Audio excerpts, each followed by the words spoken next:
It's gone 7 minutes after 1 p.m. Central African time. Good afternoon and welcome to The Upside, your gateway to the good life on Channel Africa, the African perspective with Tebogo and Mmatsheko. We're coming to you live from the Auckland Park studios in Johannesburg, South Africa. Happy Monday. Thank you so much for tuning in this afternoon. Join us live on our social media platforms. Check out our lovely studio at Channel Africa on Facebook and YouTube and at Channel Africa 1 on TikTok. And do me a favor, download that Channel Africa app so you can stream us live, check out the lineup, all the different shows, read up on the presenters. Hey, maybe later on we'll do a quick quiz to see if you know our presenters, yes or no. And you can do that by going on to the Channel Africa app, download it on your Android or your iOS platform, and join in on the conversations. It's a good afternoon to you, Mmatsheko. How are you doing on this fine Monday? Hey, Tada. Happy Monday. Happy Monday. How are you? Fantastic. Listen, I'm not as well rested as I would like to be. I'll Really? be honest. No, you no, actually I'm not. look very rested. Listen. Between you and Shope, who is our social media Magna Carta, you guys look like you lived your best lives for 2 days. Listen. We thank sunscreen. It's the sunscreen glow on my face that you're saying. That's all it is. But I'm not as well rested as I would like to be, but in a good way, because we're out here in nature, exploring and all these things. This weekend was very cloudy and windy, but the rains were absolutely marvelous to behold. I know that nature appreciated it. I certainly did. I couldn't swim as much as I would have liked to because it was a bit chilly in certain areas. But not as well rested as I thought I'd be. How are you doing? It was quite the weekend. Very busy between bidding a good friend goodbye, our good friend here at Channel Africa, who worked for many years behind the scenes. His name is Mmatsheko. We've got to say his name. Yep. You know, when you loved someone and they were that significant in the world, we've got to say his name. Mmatsheko, may his soul rest in peace. His burial was over the weekend. You and I got to pay our respects to the family the day before, which was really just so wonderful to share space with the people that he loved. So may his soul rest in peace. Book launches. Our former station manager was launching her book this weekend, so that was great to be part of that circle. What else happened? Not much rest and rejuvenation, hey? Not much. Between that and spreading the good news about agriculture. Listen, it's been a busy weekend, but we're grateful to be back here. We would love to hear about your weekend, dear Upsider. If you do happen to catch this broadcast live as we stream it for you on YouTube and Facebook, we'd love to know. We'd love to know what's been happening in your city on the African continent. 100%. Yeah, the conversations coming up on the Upside this afternoon. We get into conversation about the 2025 Responsible Gambling Summit, which will be confronting the human side of a R1 billion industry. We'll unpack what that all means. And then later on, we have the 3rd annual Autism Family Picnic conversation, which will be uniting families, friends, and allies in celebration of neurodiversity. And then our final story this afternoon, 500 women, 30 nations, one purpose. Cape Town is set to host the International Women's Forum Global Cornerstone Conference, and this year's theme is Ubuntu. I am because we are. All these conversations coming up on the Upside. It's 11 minutes after 1 p.m. Central African time. Welcome to the show. Zilipendwa na Abedi Jean de la Croix. Leo tujadili kuhusu chipukizi wanaoimba nyimbo za wasanii wengine. Unadhani hili linatokana na nini, Omari?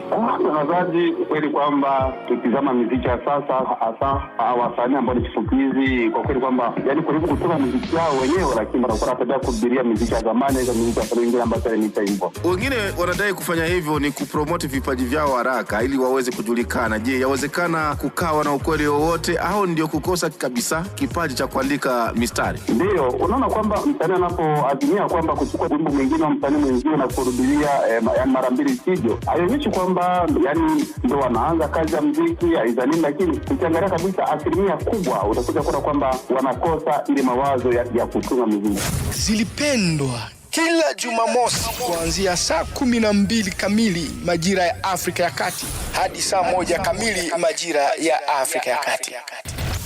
where Africa's voices rise with stories that matter. We lead the conversation. Channel Africa, the African perspective. Tebogo and Mmatsheko on the upside.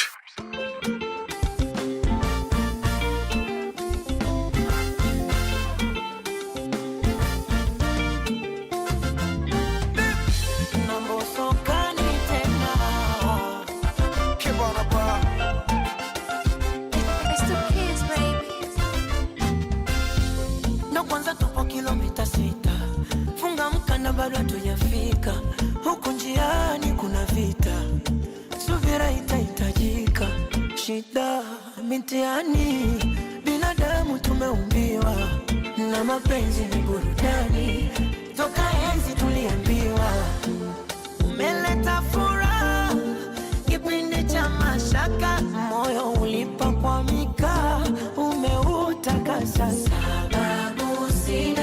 Sina sababu nikiulizwa nimependa nini sina jawabu niwe wako boda boda boda boda popote tutatembea boda boda oh tolipia fare boda boda foleni utongojea boda boda Nakukamatia juu na kukamatia chini, watu wote wanajua na kukamatia mimi. Wanafiki wa mbea watakamatia nini? Acha waende watu woge situkamatie dini. Stories za mapenzi si tunafaa, washasemaga mengi miaka kadhaa, na bado tuna trend usiku na saa. Sisi uko na mnyamwezi kibana ba habibi siri ndogo ndogo nifichie, kama nikikosa niambie, na nikipatia unisifie baby habibi siri ndogo ndogo nifichie, kama nikikosa niambie, na nikipatia unisifie sababu sina sababu nikiulizwa nimependa nini sina jawabu sijui wewe wako boda boda boda boda popote tutatembea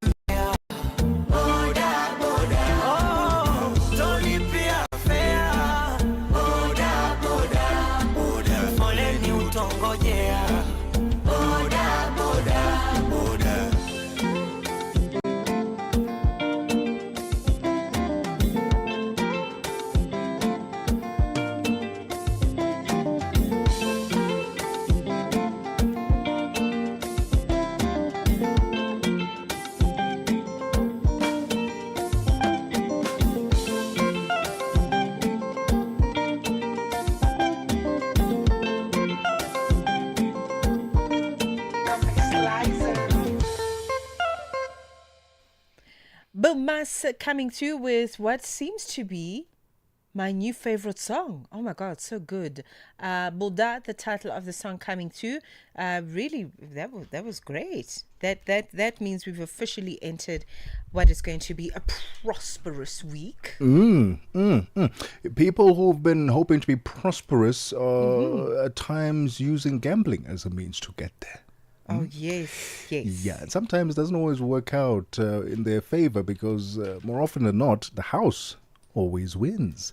It's an industry that dazzles with promise but comes with a shadow. South Africa's gambling sector poured over R1 trillion into the economy last year, funding public services, creating jobs and driving growth. But beneath the flashing lights and full houses lies a deeper concern: the human cost. From rising cases of gambling addiction to the toll on families and mental health, the 2025 Responsible Gambling Summit, hosted by the South African Responsible Gambling Foundation, seeks to confront these issues head on. The summit runs from 13 to 14 November at Empress Palace and brings together international experts, lawmakers, and industry players to chart a way forward, one that protects both the economy and communities. Joining us on the line is Sibongile Simelane Kuntana, Executive Director at the South African Responsible Gambling Foundation. Sibongile, thank you so much for your time this afternoon. You know, the gambling industry, and I read it earlier, that it contributed over R1 trillion to the economy in South Africa in the last financial year. How do you see the balance then between the growth and the regulation playing out in the current climate, where we are seeing growth in one aspect, but at the cost of human lives, not human lives, addiction and all these things can be a negative to the growth of this platform? Good afternoon, and thank you for having us. I think, first of all, let me just clarify the 1.5 trillion. That is the revenue, which also includes money that is circulating in the industry. You've got your vouchers that are included. You've got what the operators normally gives as free plays. So that's the money that actually circulates in the industry. For instance, if you bet with 500 Rand and then you lose it all, or you win an additional 500 Rand, when you bring it back to the house, you actually only have lost 500, not 1,000 Rand. But that doesn't mean that we don't have a problem, because the monies that we really need to pay a closer look at is the gross gambling revenue. I think we've lost Sibongile there on the line as she is walking us through the gambling problem in South Africa. Yes, it does contribute to the GDP, if you will. I mean, we were just speaking about how it contributed to job creation, but then on the other side of that, the gambling problem can be a real thing. And Sibongile, we have you back on the line. You please complete your thoughts there before we got cut off. Okay, I'm not sure where we left off, but I was explaining the difference between the 1.5 trillion and the 75 billion.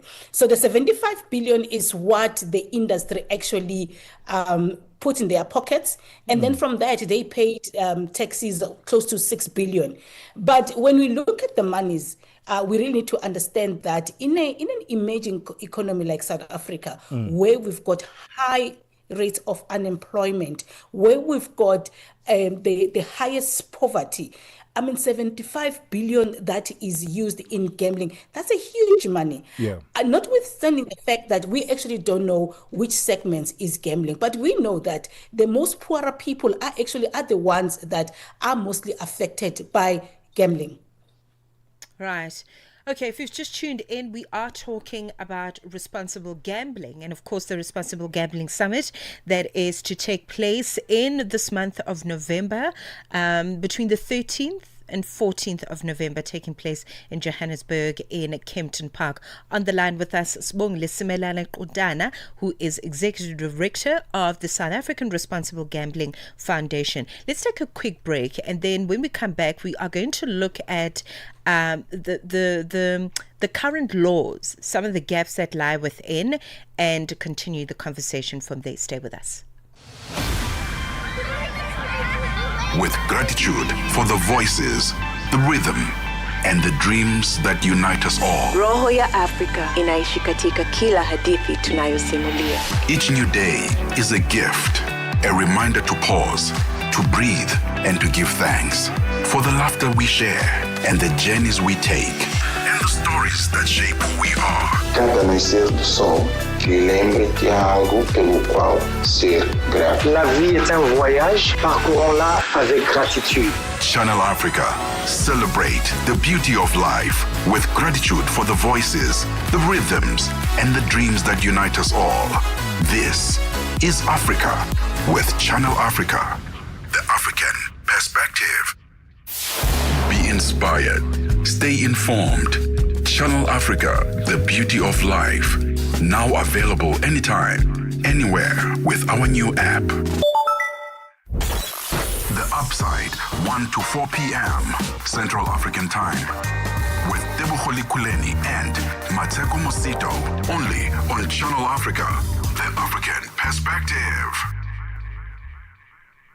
21 minutes past, 22 minutes, I beg your pardon, plus one, past 1 p.m. in Central African time. A pleasure to have you join us. We are talking all things responsible gambling. There's a summit coming to on the 13th and 14th of November, taking place in Johannesburg in South Africa at a venue known as Empress Palace in Kempton Park. On the line with us, Sibongile Simelane Quntana, who is Executive Director of the South African Responsible Gambling Foundation. Sibongile, I want us to just pick up on themes for this particular summit.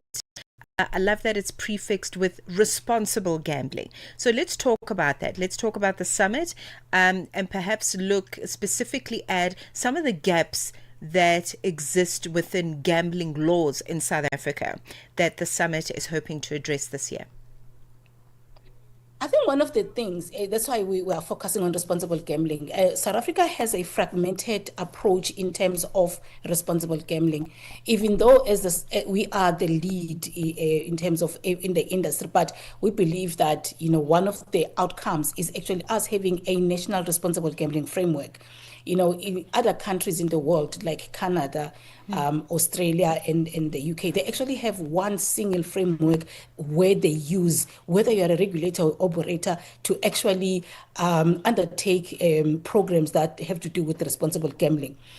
And in terms of the laws, I think we need to put that into context. You will understand that we've got the National Gambling Act, which was promulgated in 2004.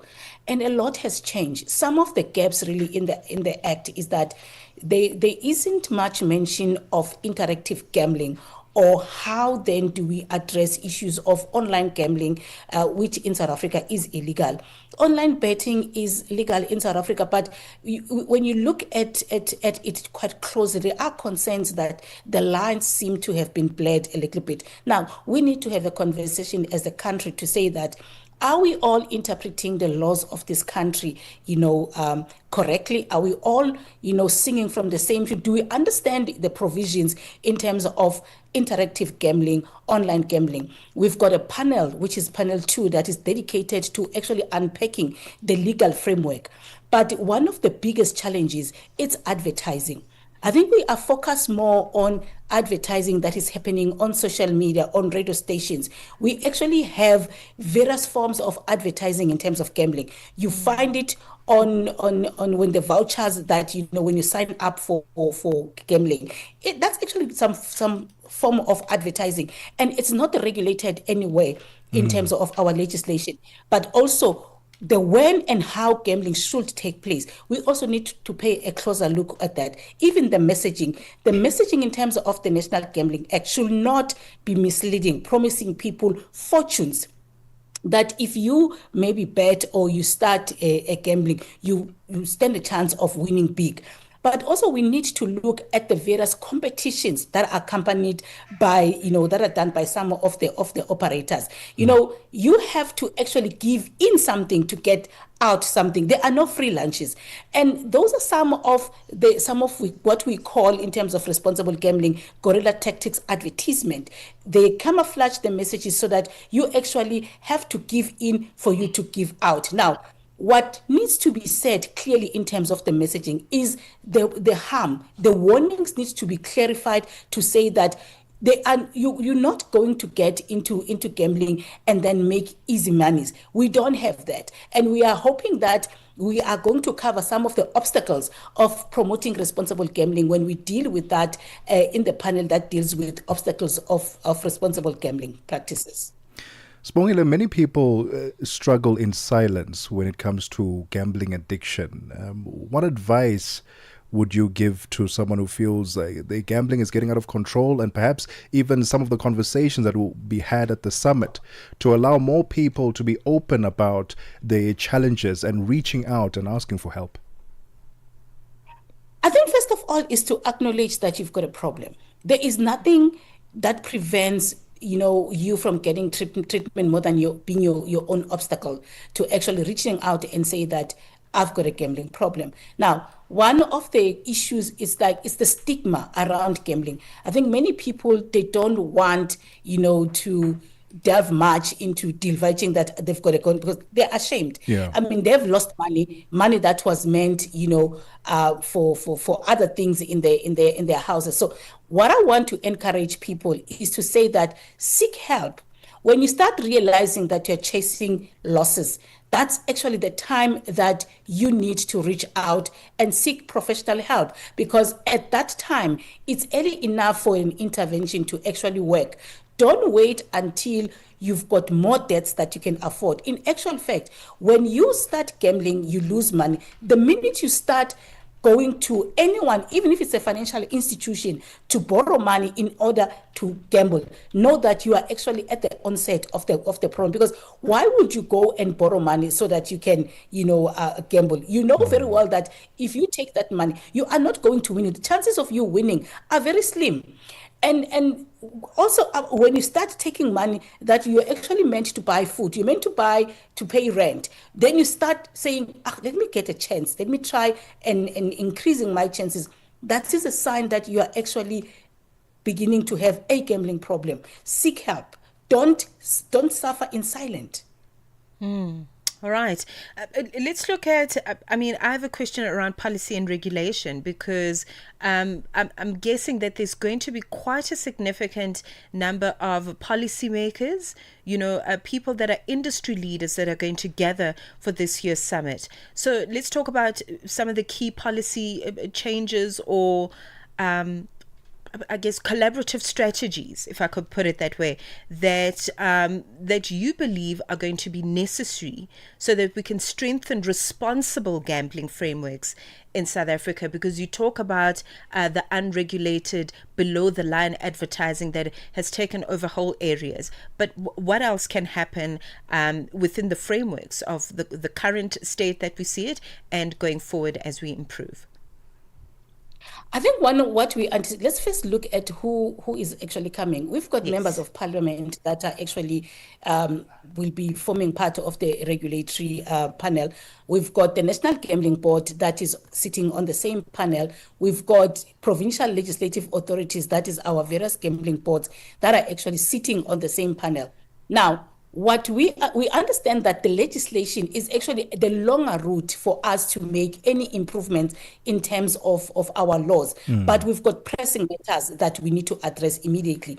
Now, the Minister of Trade and Industry and Competition, Honorable Tau, has means that he can look at, such as looking at the regulation, which it's his ambit. He can actually amend it quite faster than actually going the legislation. We can also look at the norms which are actually much quicker to amend. So those are the instrument that we are saying to the minister.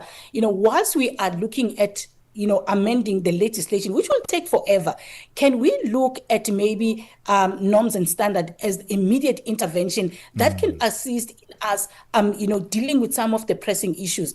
For instance, we actually don't have currently the self-exclusion database as a country. We've been waiting for quite some time for it to be in place. Now, one of the difficulties that we've got when you self-exclude in South Africa, that is, you ban yourself, that actually doesn't preclude you from gambling with other operators, because first of all, it's manual, and we are in the digital environment. So which means that we need immediate, changes that can say, can we digitize our self-exclusion database, so that when you self-exclude, when you press that button to say that I am banning myself, the people that are in the industry can immediately, receive that, so that you can exclude yourself immediately. But also, it doesn't assist us when you've got an option to exclude yourself from one operator, because it still leaves the room for you to go and gamble with another operator.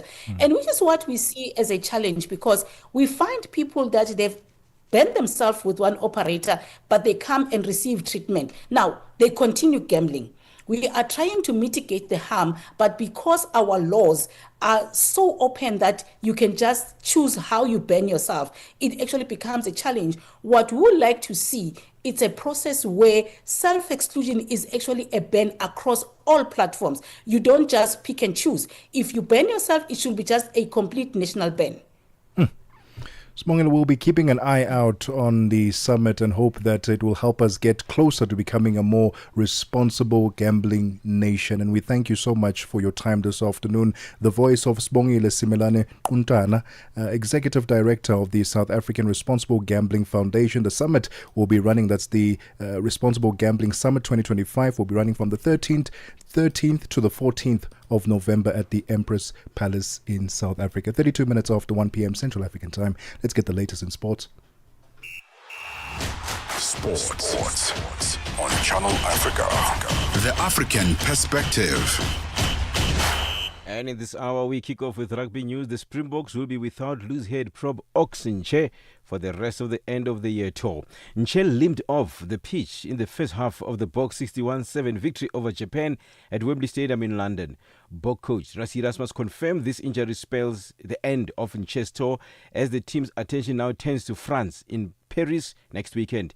It was a very productive first outing on the 5-match end of the year tour for the Boks. 21-year-old Zachary Pothen earned his first cap at tight head prop and spoke about the support his new teammates gave him on his debut. What gave me confidence is, the guys around me, they prepped me well, and they kept reminding me throughout the week, Zach, don't worry, we got your back. If something goes wrong, it's a team thing where we got your back, and that gave me the confidence, and that was great. The Boks gave Japan the requisite respect by playing at a high intensity. Springbok coach Rassie Erasmus now turns his attention to France, where the atmosphere in Paris can sometimes be overwhelming. We know France. In France, playing them away from home. I remember in 2022, I was not a water boy, I was next to the field. We were still allowed next to the field there. And the passion and the intensity and the pressure and the whole cauldron in which you play there. I think we've got sufficient depth and quality and players of experience and enough youth in there, but it's a totally different ball game there when you go in there. And New Zealand captain Scott Barrett and his brother Jody are both doubts for Saturday's test against Scotland after being forced off early in the All Blacks weekend win over Ireland in Chicago.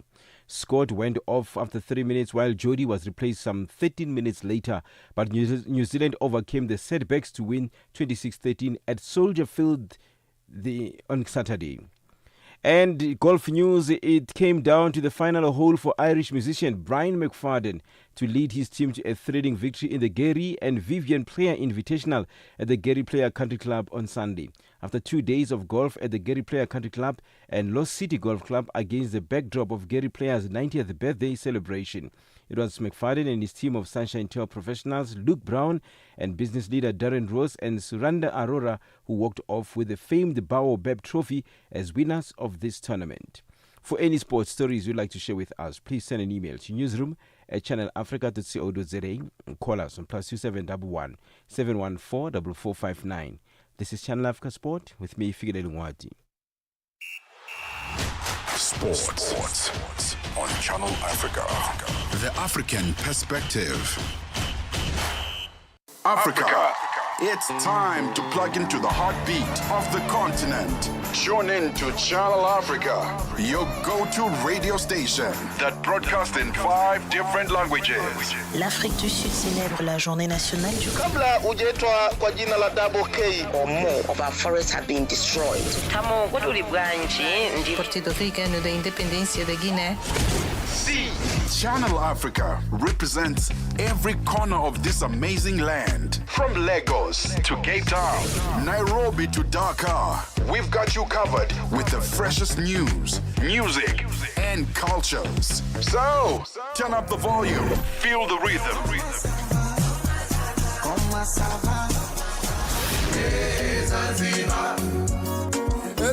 Enjoy the conversation. Channel Africa, the African perspective.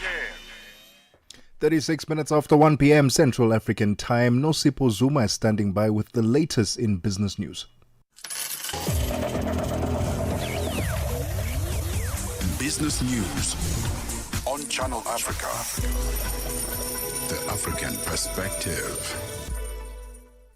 Thank you, Tebogo. Good afternoon. In your business news this hour, Mozambique's President Daniel Chapo has indicated that his government may challenge the revised budget and timeline submitted by French energy giant Total Energies for its liquefied natural gas project in the country.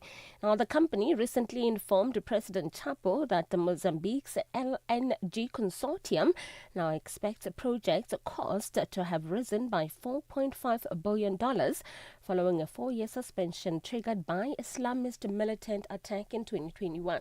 Channel Africa's economics reporter Innocent Simosa report. Total Energies and its partners want the development and production period extended by 10 years as partial compensation. Looking at cost implications, but how might the proposed $4.5 billion increase in project costs affect Mozambique's projected revenues and broader economic benefits from the LNG project?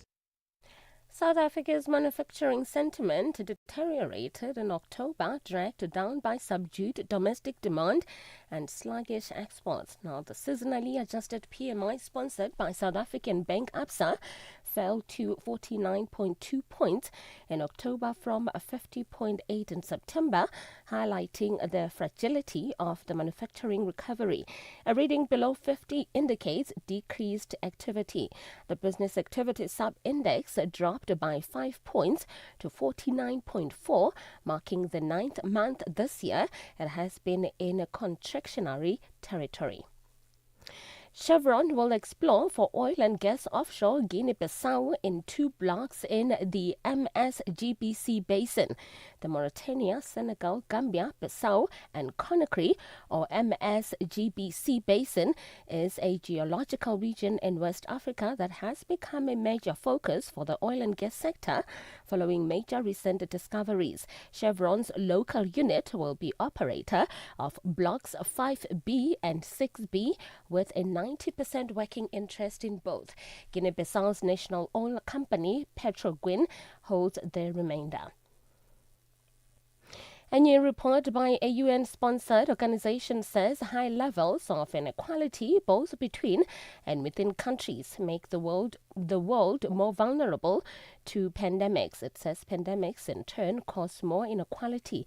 The report has called on richer countries to invest in healthcare while restructuring debt to allow poorer governments to spend more on healthcare too. Now, France's manufacturing sector contracted less than initially reported in October, but remained in a state of weakness during the opening month of the fourth quarter as output and new orders saw further marked decreases. The final HCOB France Manufacturing Purchasing Managers Index, which is the PMI compiled by S&P Global, rose to 48.8 last month from 48.2 in September, and also up versus the 48.3 flash figure. Aside from August 2025, when it stood at 50.4, the manufacturing PMI index has remained below the 50.0 threshold that separates growth from contraction since January 2023. Your financial indicators: $1 US in Nigeria is trading at 1,436 naira, and Botswana is 13 bula 70.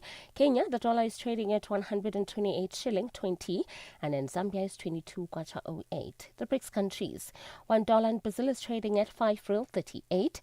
Russia is 79 rubles 55, India is 80 rupees 80, China it's 7 yuan 12, and in South Africa $1 is trading at 17 rand 31. $1 is trading at 76 pence to the British pound and 87 to the euro. Looking at commodities, gold is trading at $4,018 and platinum at $16,002 per ounce. The price of Brent crude oil is at $65.08 a barrel. Now, for any business news stories you would like to share with us, please send an email to newsroom@channelafrica.co.za or call us on +27 11 714 4459. For Channel Africa Business, I'm Nosipho Suma.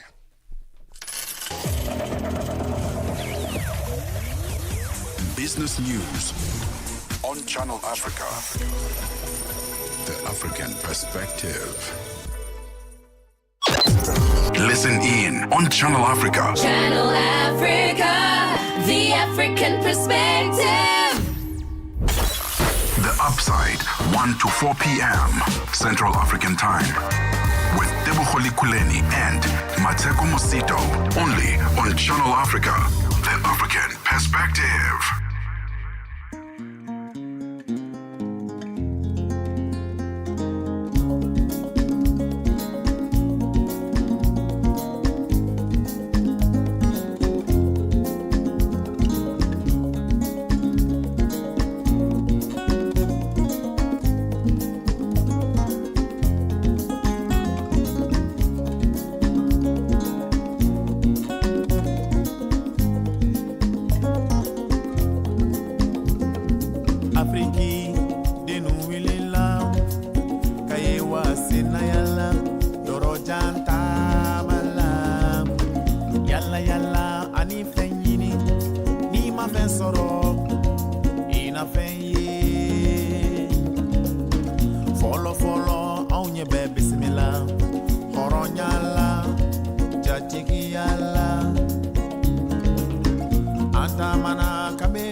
Destination Africa.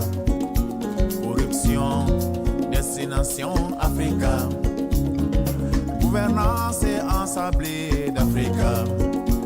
Les guerres et génocides Africa. United Nations aussi a décidé dans son programme de développer Africa. Diminuer sa pauvreté, diminuer sa pandémie du sida, diminuer le décès de ses enfants, diminuer tout ce qu'elle doit, toi, maman. Africa.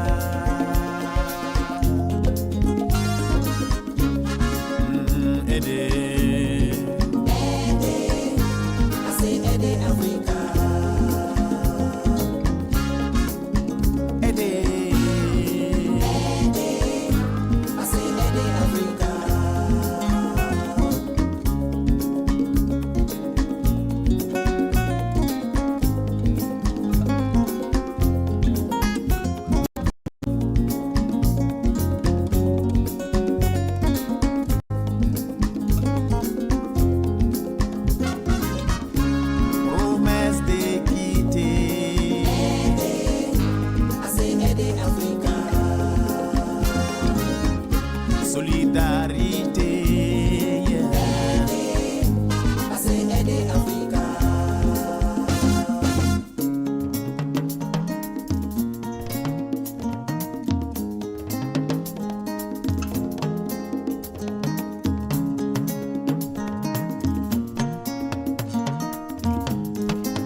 It's a miracle that I just didn't become a musician, honestly. Like when I hear music like this, it just makes me think, Why was I not? Beautiful sounds coming through from Malian extraordinary king of everything. His name is Habib Koita, coming through with what I call his ODE to the African continent, Africa, sung in the Mande language of Bambara from the people of Mali. Oh man, I'm sure I've got ancestry there in Mali. Or with the Burkinabes or something, because I love the music. You know what? Yes. For the purposes of today, tell me. Yes, you have ancestry Yo, in that part of the world. Thank you, my friend. Absolutely. You are of royalty, so whatever you say goes. Because as soon as that drop or that song played, the first few seconds of it, Mmatsheko in studio, she turned her head so quickly. Oh, who is that? It's Habib Koit. You have ancestry in the lands. You have ancestry there. Absolutely. My nervous system agrees with that. What is it about the rhythm, the beat, the guitar? What is it about that made you connect so quickly? Because almost immediately when that song started, everything. You were in it. Can I just say, artists like, and I put all of them in the same basket because I feel like they're doing similar work. The late Jabu Khanyile, Habib Koita, Geoffrey Oriema to a large extent as well, even though some of his music was quite political. But in some sound and rhythm, same basket. Baba Mal.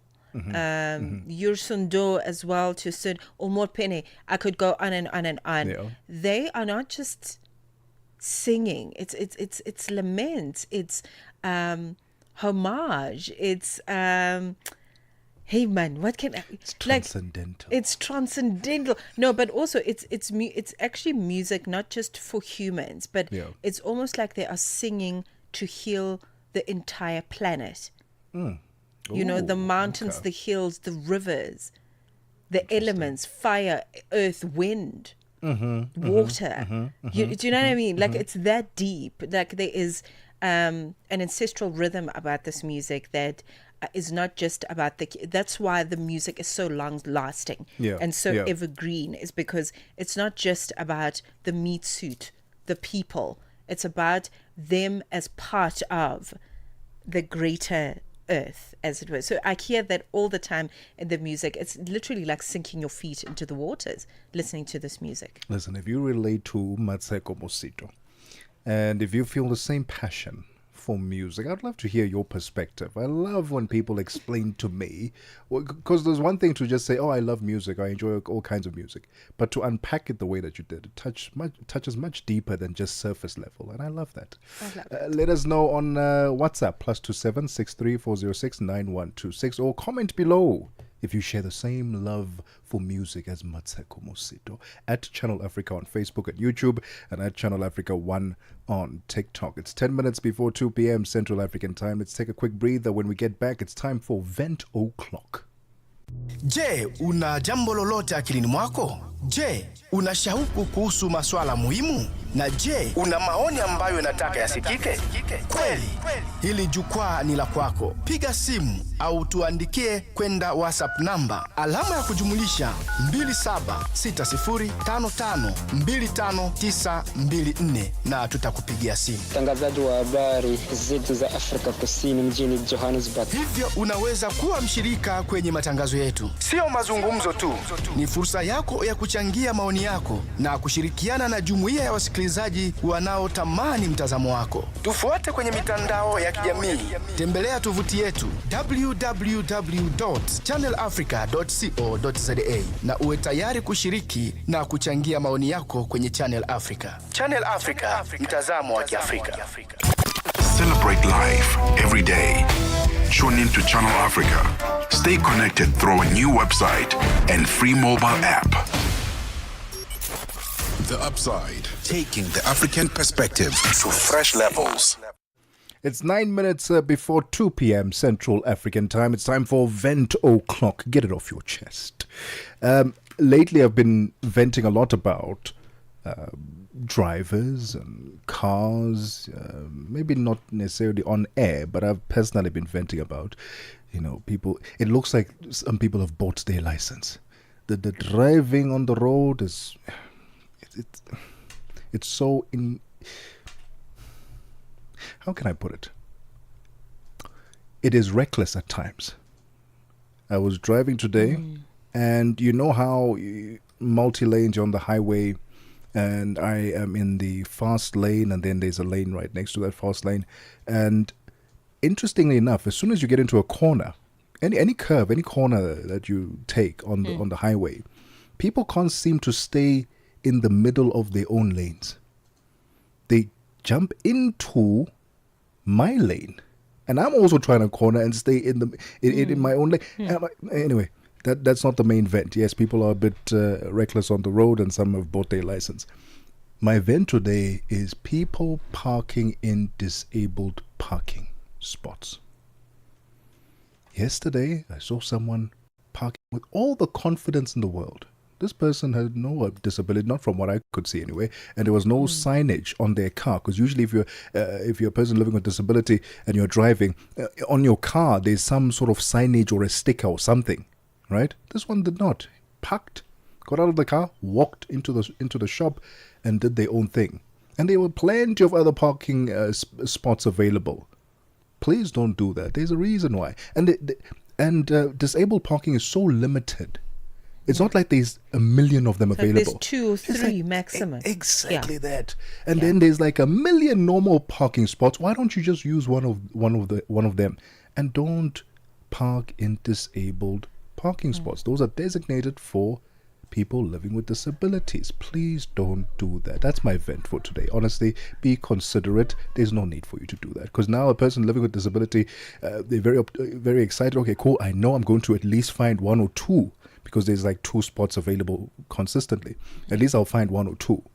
They get there, they find a car, no sticker on it, person doesn't have any disability, and now they have to go park somewhere else and struggle to get to that particular venue. So please be considerate. Do not park in disabled parking spots. That's my vent. People are just so inconsiderate. It's exactly that. Yep. My vent is just with small businesses. And this is a personal experience. So I'm not, taking a blanket approach, because I'm sure there are some really fantastic small businesses, but there are certain small businesses that will kind of put themselves out there, whether it's on social media or whatever, wherever they get an opportunity to kind of tell people about the work that they do. And then you contact these people because you need their service or you need their product. Yeah. And then they just drag their feet. I don't get that. Like, that is weird to me. You have taken the time, and I would imagine put resources into putting yourself out there. You've made videos, you've shared, you've sold yourself to the public. And then you say, get in touch if you need such and such a service or a product or whatever the case is. And we do that. We follow your instructions to the T, because we believe in what we're doing. And we believe that your service or product is going to make life just a tad bit easier.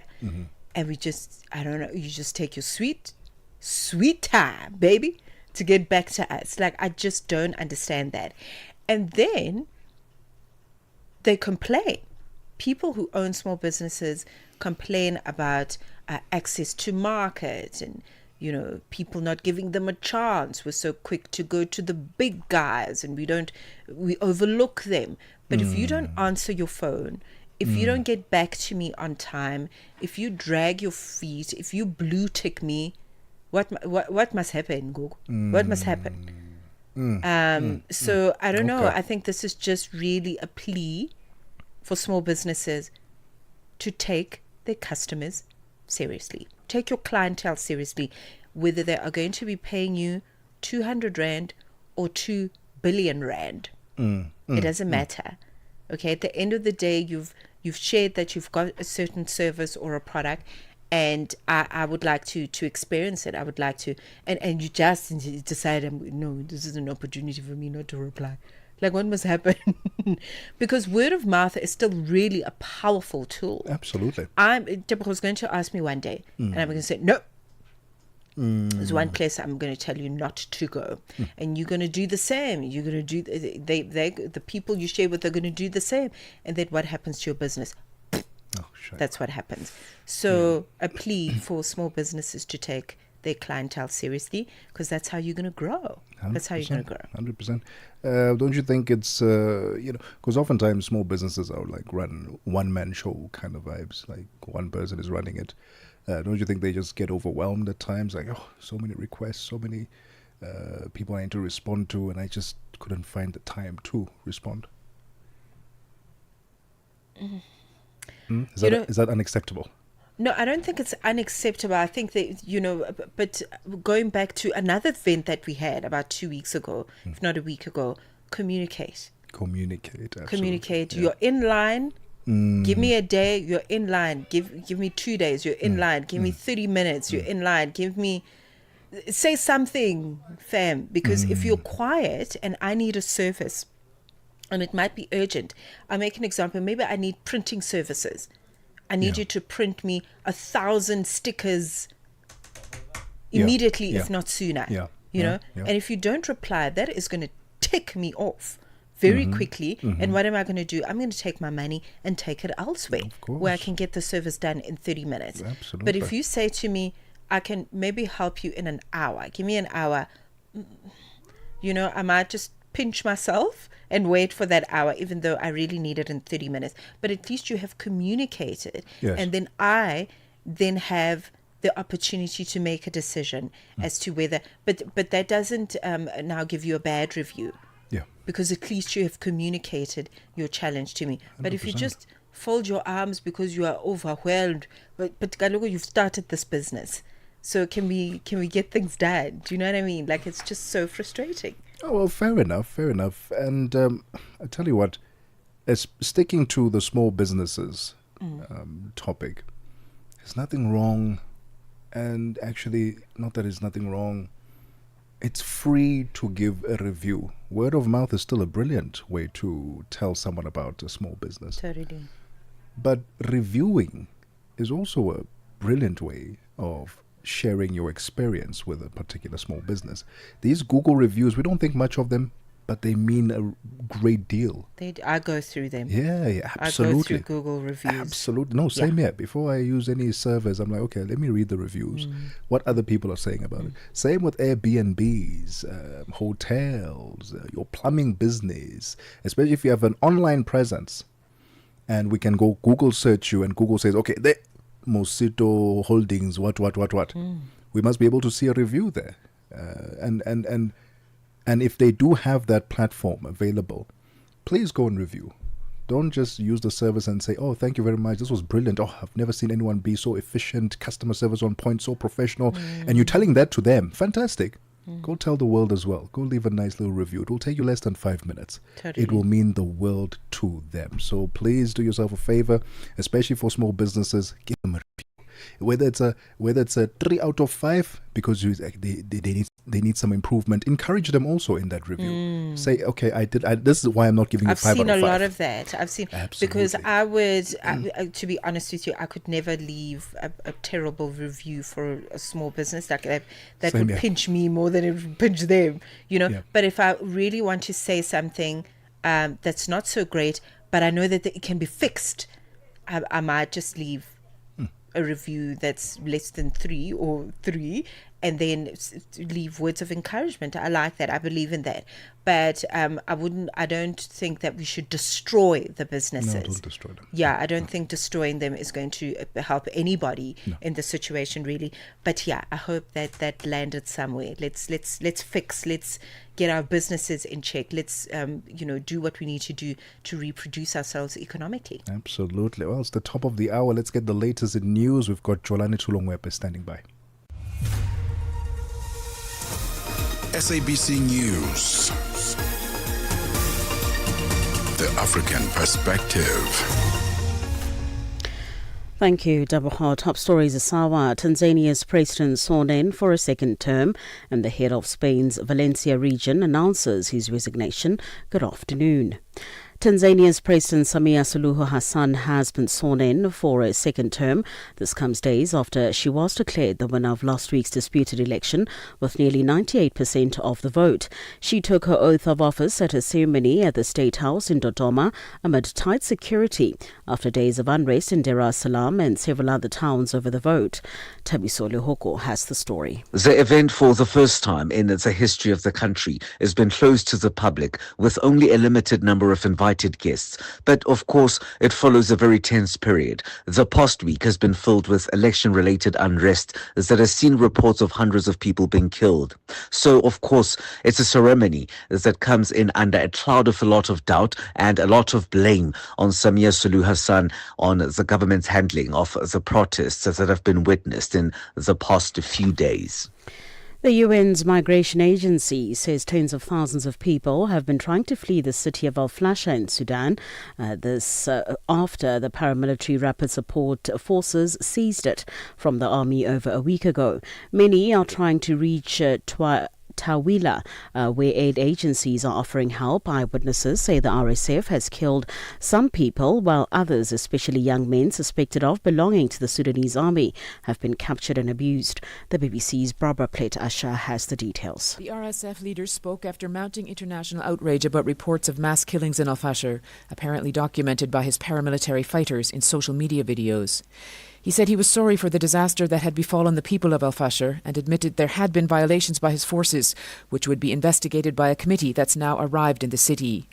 The RSF denies widespread allegations that the killings in Al Fashir are ethnically motivated and follow a pattern of the Arab paramilitaries targeting non-Arab populations. Activists have also stepped up demands for international pressure on the United Arab Emirates, which is accused of providing military support to the RSF. South African President Cyril Ramaphosa has convened a closed-door meeting with leaders of the Government of National Unity in Johannesburg. The talks aim to resolve recent disagreements and accusations within the coalition. The GNU clearinghouse, led by Deputy President Paul Mashatile, was established earlier this year to iron out policy differences among the 10 parties.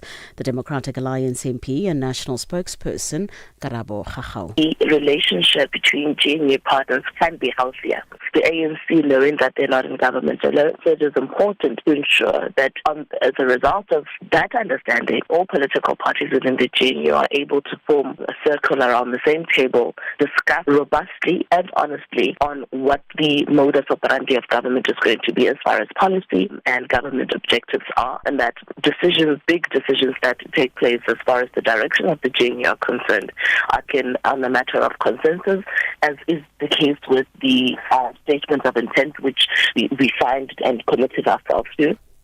South Africa's former African National Congress Party President Thabo Mbeki says factionalism and careerism in the party are the biggest threats to its survival. Mbeki has called for a complete renewal of all party members, including reapplication for membership and stricter vetting of leaders across all provinces. He says there are anti-revolutionary forces within the party and that change must begin at branch level. The issue then that is raised about renewal becomes very critically important in terms of the survival of the movement. And in a sense takes priority over everything else. Because without this instrument, the ANC, we're unable to solve any of our problems. Not a single major problem will be solved without this organization called the ANC. Properly organized, ethical, strong, and all of that. The head of Spain's Valencia region, Carlos Mazón, has announced his resignation. Mazón had been accused of mishandling the response to flash flooding, in which about 230 people were killed in October last year. The BBC's Guy Hitchcock has the story. For the last year, Carlos Mazón has been facing calls to step down over his handling of the floods. Many in Valencia blame him directly for the scale of the tragedy. That's because on the day the floods struck, he had a lengthy lunch at a restaurant and did not attend emergency meetings until late in the evening, by which time dozens of people had already died. Also, his administration issued an emergency alarm to people's phones hours after the floods had started to wreak havoc. Recapping the top story this hour, Tanzania's President Samia Suluhu Hassan has been sworn in for a second term. For any news stories you would like to share with us, please do send an email to newsroom@channelafrica.co.za or call us on +27 11 714 4459. For Channel Africa News, I'm Jolani Tulo Wepe. SABC News. The African Perspective.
It's gone 8 minutes after 2 p.m. Central African Time. Welcome to the golden hour, the second hour, the middle hour of The Upside, your gateway to the good life on Channel Africa, the African Perspective, with Tebogo and Mmatsheko Mosito. We're still coming to you live from the Auckland Park Studios in Johannesburg, South Africa. Join us live on our social media platforms at Channel Africa on Facebook and YouTube, and at Channel Africa 1 on TikTok.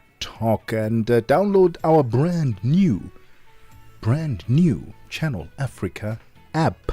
Go to your Play Store, your iOS or your Android Play Store, and search Channel Africa. Download it and take us with you wherever you go. What's coming up in this hour? Mmatsheko Mosito. We are talking about a gathering that's very important, and it's for a worthy cause. The Active Autism and Neurodiversity Allyship Foundation is opening its arms to welcome family, friends, and supporters of the neurodiverse community. This is for the 3rd annual Autism Family Picnic, and we're going to talk about autism-related subjects, but also how this particular family picnic is going to bring people together.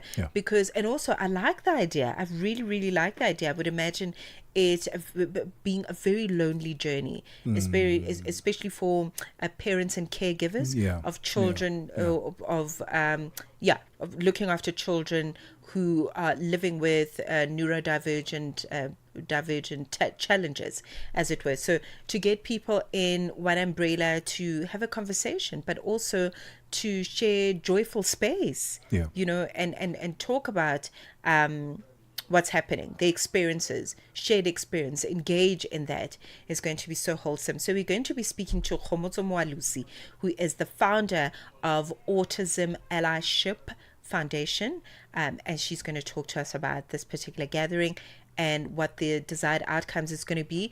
But I can already see it in my mind that it's something that is completely needed. 10 minutes after 2 p.m. Central African Time. That conversation is coming up next. Africa, voici Abedi. Oui, c'est moi. Abedi est un passionné de musique dans l'âme. Il a un goût pour toutes sortes de musique et passe ses journées à écouter Channel Africa. J'aime beaucoup la musique africaine. Ok. Devinez quoi? Channel Africa veut aider Abedi et les mélomanes du monde entier à découvrir encore plus de musique incroyable. C'est pourquoi Channel Africa appelle les artistes africains à soumettre leur musique.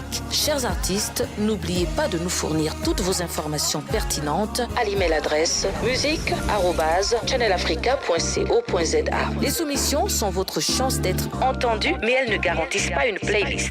Toutes les soumissions seront soigneusement examinées pour voir si elles répondent aux exigences de notre station. Channel Africa, la perspective africaine. Wake up with gratitude, hope, and the African spirit. Channel Africa, now easier to access than ever before. WhatsApp us on +27 63 406 9126. Mmatsheko and Tebogo on the upside.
Sixteen minutes after 2 p.m. Central African Time. Legendary Stimela. Go on living your life. Go on. That's a proper message. Living your life. It echoed back then. It must continue echoing right now. Timeless music. Go on living your life. Oh, what a song. Just the song itself took me to 90 something. 90 something. Listen, you know what's so profound about this music is it boggles my mind how it is that it is more relevant now than it was when it was released. Talk about music as prophecy. Absolutely. I mean, this is it right here. So beautiful. And big love to our technical operator, Dumela Mokwena. Yes. Shout out. I call shout him out. Bazi. He was actually the chief technical operator when Stimela was here at the SABC this past Friday, launching their brand new album, but also celebrating 45 years in the business. And he was there, making sure that the show goes on living their life. Shout out to Dumza. Shout out to Shout out to Dumza. Dumza. There we go. There we go. Let's get into our conversation about. There's a picnic that you're very excited about because it's got a good cause attached to it. Absolutely. The Active Autism and Neurodiversity Allyship Foundation is opening its arms to families, friends, and supporters of the neurodiverse community for their third annual Autism Family Picnic. Such a wonderful idea. So it is happening this month on the 15th of November, which is a Saturday. And it's going to be bringing together around 200 participants for a full day of connection, play, and learning. The event, as we understand it, celebrates the beauty of difference, as it were, reminding us that variety is the way people think. It enhances spaces of learning and interaction amongst us all. So we're going to talk about it. We're going to talk about this gathering, what is going to be taking place, the conversations that are on the program for the day as we are in conversation. Khomotso Moalusi, founder of Autism Allyship Foundation, joins us on the line. I know she's very passionate about this work, so very excited to talk to her. Khomotso, so wonderful to talk to you this afternoon. Welcome to Channel Africa. Hello, Tebogo Mmatsheko. Thank you, Kelebo. Holo. I get to even speak Sesotho with you if I want. Yes, you can speak any language, madam. Thank you for having me. Radleboha, the last time you and I were engaging, I was producing a late night show, and I could just feel your passion at that time that this work is so important to you. But let's start with unpacking the work of the foundation. Khomotso, talk to us about the Autism Allyship Foundation and what underpins its existence. Okay, what underpins its existence is I am a mother of twin autistic boys, Letabo Lesedi, who turn 14 next month. And I think this foundation is actually my passion project. As I was raising my kids, there are a lot of frustrations and challenges I faced, and the biggest of which was the usual social things, like, something that you would take for granted. Going to church with your child, going to the shops, or finding spaces where they can be welcome and accommodated. And welcome and accommodated are things that go together, because somebody will say, no, but I invite you. But if the environment is not conducive to my child's sensory regulation, there is no welcome. And also because as I was going through this parenting journey, a lot of things changed, invitations dried up. People sometimes don't understand. And you know what happens, and everybody stays away. So I came up with this idea. It's actually technically the 5th picnic, but under the foundation, it's the 3rd. Came up with this idea to say, what if I found a space where my kids can be happy and your kids can be happy, and you can see that it is possible for us to do things together. So instead of always telling people, do this, don't do this, I thought, let me invite people and show them. But also for me, in the name of the foundation, the most important part of it is the allyship. I struggled a lot with having a foundation, because I would think to myself, I am not autistic, right? Yeah. But I'm an ally. I'm interested in creating platforms for autistic people to express themselves to enjoy life and have also an enriched quality experience of life. Hence the name allyship, and the reach out of the foundation is there are a lot of organizations and things that do schooling and health, and all of those things are important. But I think sometimes when we deal with disability, we forget that there needs to be a quality of experience, whether sports, whether whatever. You also need to enjoy everything else that everybody else gets. And people sometimes, nobody actually thinks about that until you're in that situation. So hence the name of the foundation and the activity that we do.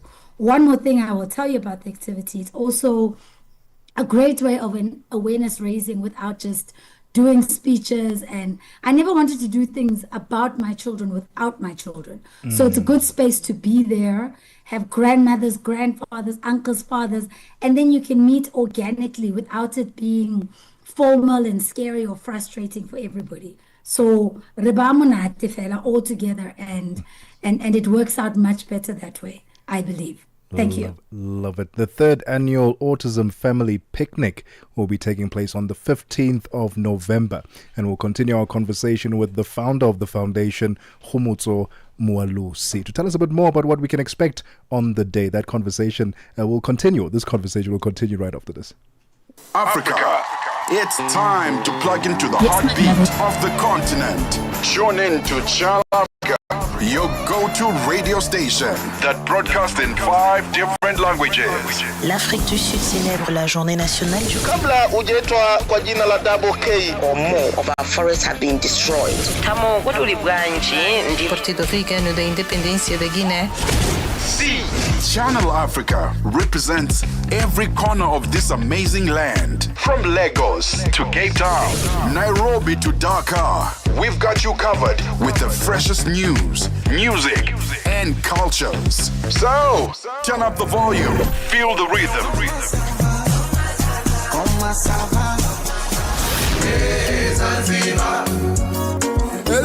Enjoy the conversation. Channel Africa, the African perspective. Tebogo and Mmatsheko on the upside.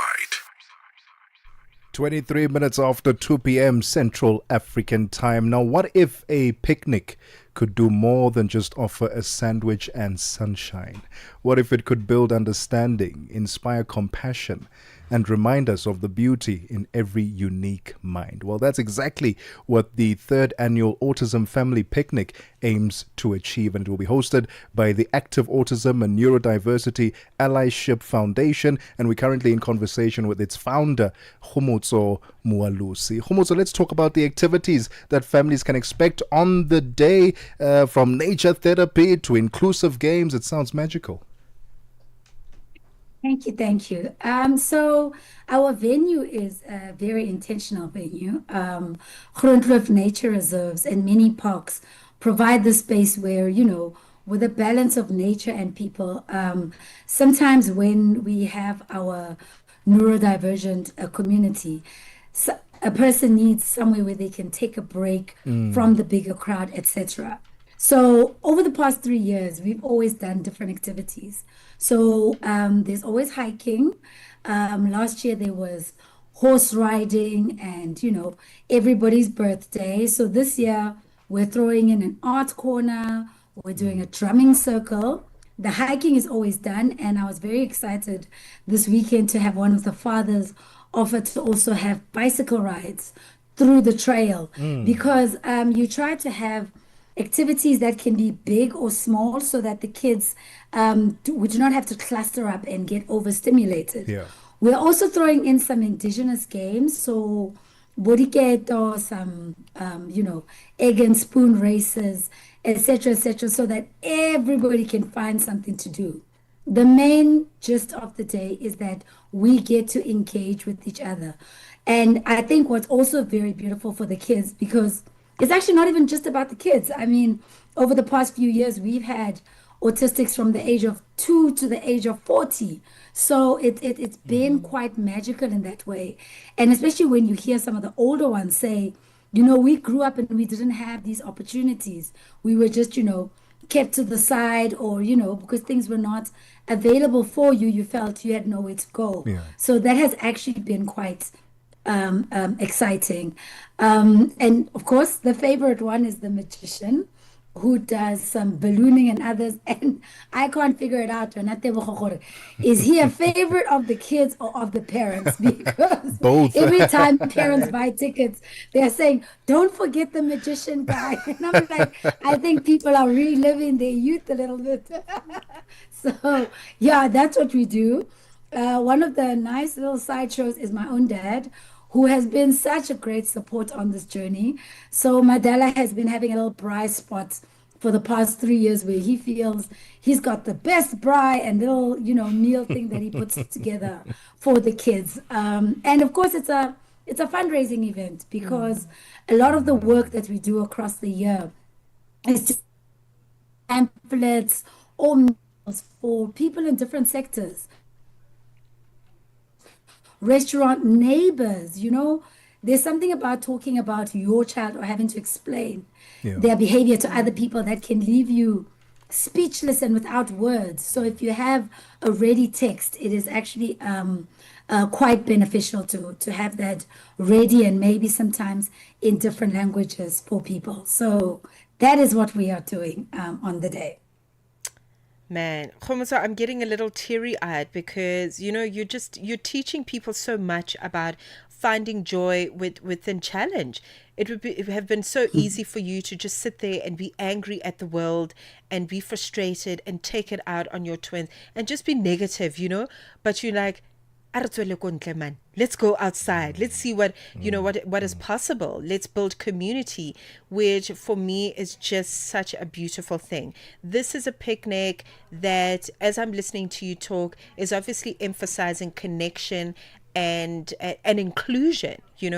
So just on that note, and following on your response around what's going to be happening on the day, let's talk about the foundation, but also how you are ensuring that neurodiverse individuals and all the families that are going to participating on the 15th truly feel safe and also supported through their challenges, with all the fun and the joy and activity that's going to be taking place.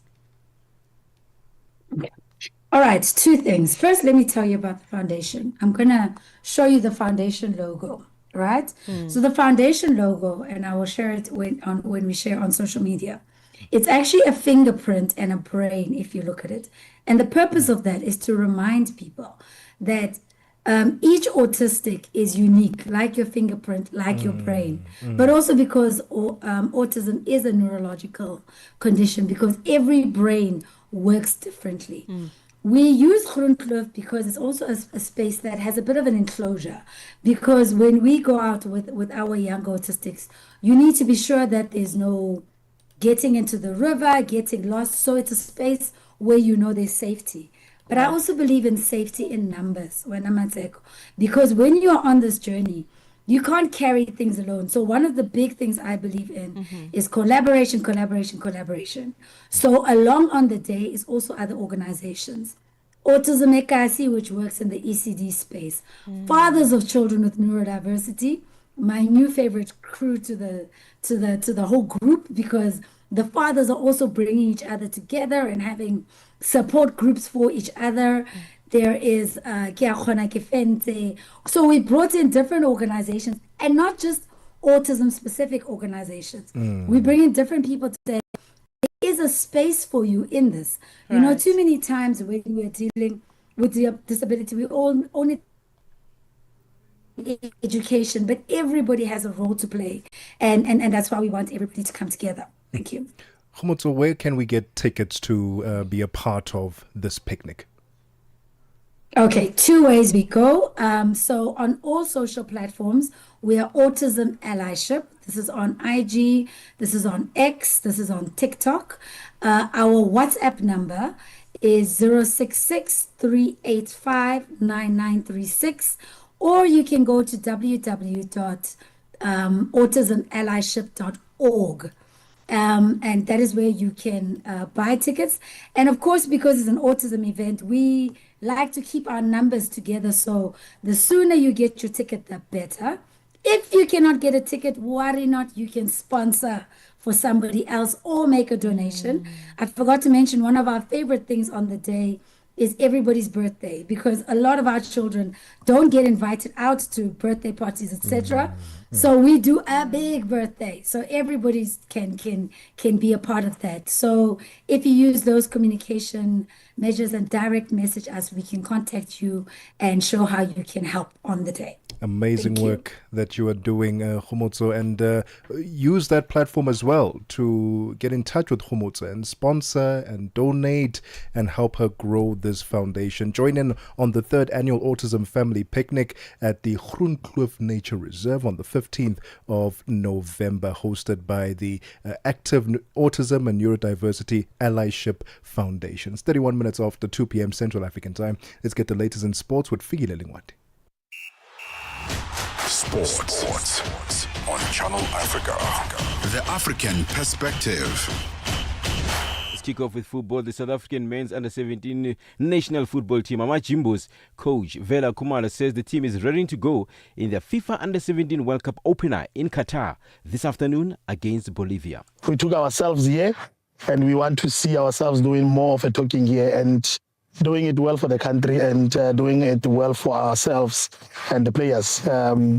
It is long overdue. We have been waiting for this moment. We are here. We want to do our best. Khumalo says they have done their homework in terms of analyzing the South Americans and believes that they have prepared accordingly for them. We know that it's a team that has qualified. I've seen a few of their clips, their videos when they were qualifying. I think in their group they were third runner-ups, and it's World Cup. It's a different ball game together, and you cannot take things for granted. You understand that they're tactically good. Technically, I think they're a little bit challenged, so that's where we need to capitalize and do our best. I think we know how we want to play. Proteas women captain Laura Volvart says the team is closer than ever to winning an ICC World Cup after reaching 3 finals in a row in different formats. Volvart says despite losing the 2025 championship, she believes the Proteas have grown in depth and character in the past 3 finals. I think after that first one at Newlands, I think we sort of had domestic contracts introduced after that. So that's really big for our depth as a team. The last one, I think, sort of just made us sort of a bigger name in cricket, I guess. I think we're the team that consistently is making finals now, whereas before it was maybe like a one-time thing. So I'm really proud of that we're able to reach 3 in a row. I think it shows that we're doing something right domestically and from a squad perspective, consistency-wise. Hopefully we can keep reaching finals, and one day we can. And finally, with rugby news, New Zealand captain Scott Barrett and his brother Jody are both doubts for Saturday's test against Scotland after being forced off early in the All Blacks weekend win over Ireland in Chicago. Scott went off after 3 minutes while Jody was replaced some 13 minutes later, but New Zealand overcame the setbacks to win 26-13 at Soldier Field on Saturday. The All Blacks have their sights set on a grand slam of victories against the 4 home nations on their November tour, with Scotland to come at Merrifield on Saturday, followed by England at Twickenham on the 15th of November and Wales in Cardiff 1 week later. For any sports stories you'd like to share with us, please send an email to newsroom@channelafrica.co.za or call us on +2711 714 4459. This is Channel Africa Sport with me, Figile Lingwati. Sports on Channel Africa. The African Perspective. Você é fluente em português? É apaixonado por rádio e quer trabalhar na África do Sul? Você tem documentos que o qualificam para trabalhar na África do Sul? Nesse caso, podemos ter uma oportunidade para você trabalhar no Canal África. Envie seu currículo e demonstração para Canal África at newsroom@channelafrica.co.za. Lembre-se, se você não receber alguma resposta nossa em 14 dias, isso significa que você não foi selecionado. Canal África, a perspectiva africana. 35 minutes after 2 p.m. Central African Time. Let's get the latest in business news. Nosipo Zuma is standing by.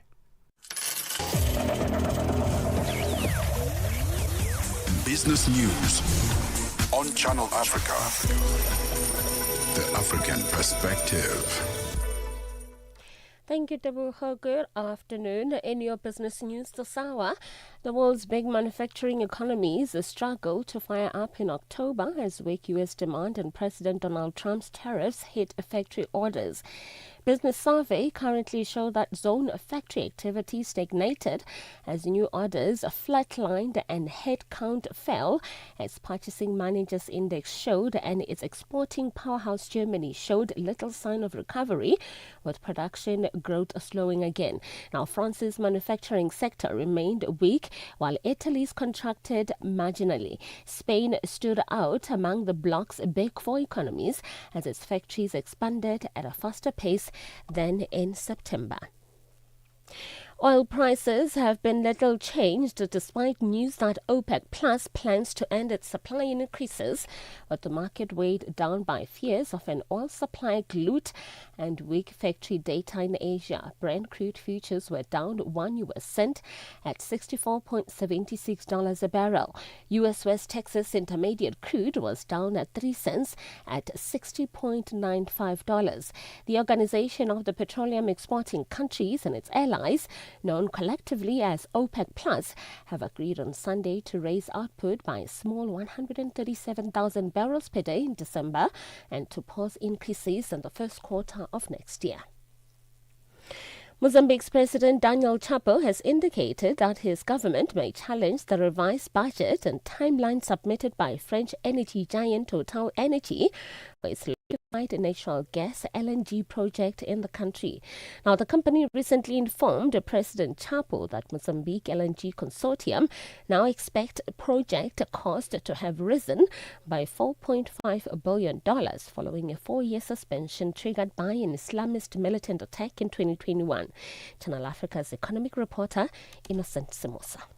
Total Energies and its partners want the development and production period extended by 10 years as partial compensation. Looking at cost implications, but how might the proposed $4.5 billion increase in project costs affect Mozambique's projected revenues and broader economic benefits from the LNG project? Chevron will explore for oil and gas offshore Guinea-Bissau in 2 blocks in the MSGBC basin. The Mauritania, Senegal, Gambia, Bissau and Conakry, or MSGBC basin, is a geological region in the West Africa that has become a major focus for the oil and gas sector following major recent discoveries. Now, Chevron's local unit will be the operator of blocks 5B and 6B, with a 90% working interest in both. Guinea-Bissau's national oil company, Petroguen, holds the remainder. A new report by a UN-sponsored organization says high levels of inequality, both between and within countries, make the world more vulnerable to pandemics. It says pandemics in turn cause more inequality. The report has called on richer countries to invest in healthcare while restructuring debt to allow poorer governments to spend more on healthcare too. Your financial indicators: $1 US in Nigeria is trading at 1,436 naira, and Botswana is 13.70. Kenya, the dollar is trading at 128 shilling 20, and in Zambia is 22.08. The BRICS countries: $1 in Brazil is trading at 5.38. Russia is 79 rubles 55. India is 80 rubles 80. China, it's 7 yuan 12, and in South Africa, $1 is trading at 17 rand 31. $1 is trading at 76 pence to the British pound and 87 to the euro. Looking at commodities, gold is trading at $4,018 and platinum at $16,002 per ounce. The price of Brent crude oil is at $65.08 a barrel. Now, for any business news stories you would like to share with us, please send an email to newsroom@channelafrica.co.za or call us on +27 11 714 4459. For Channel Africa Business, I'm Nusi Posuma.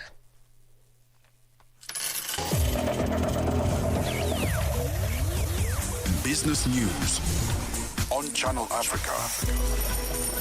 The African Perspective. Broadcasting in 5 different languages, connecting the continent. This is Channel Africa, the African perspective. The Upside with Tebogo and Mmatsheko bringing Africa's voices to the world. On Channel Africa, the African perspective.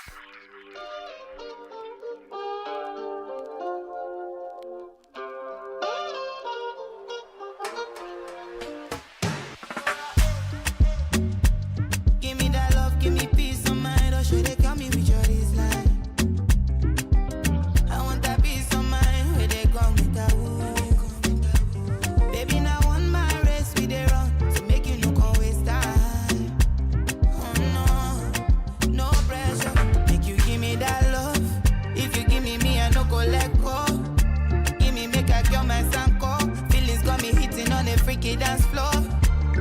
Make you give me that love. If you give me, I no go let go. Make you give me, make I get my zanko.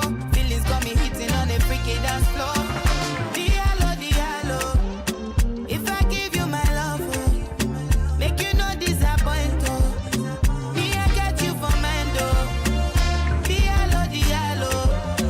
If I give you my love, make you no disappoint.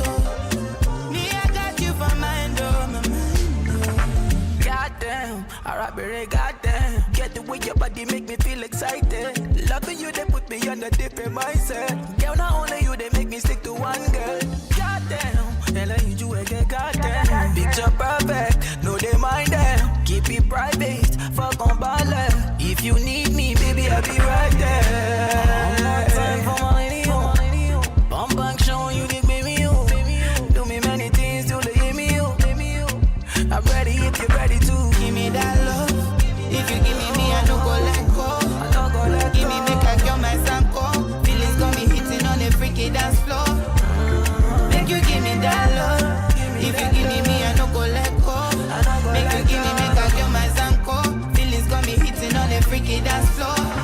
Diallo, diallo. If I give you my love, make you no disappoint.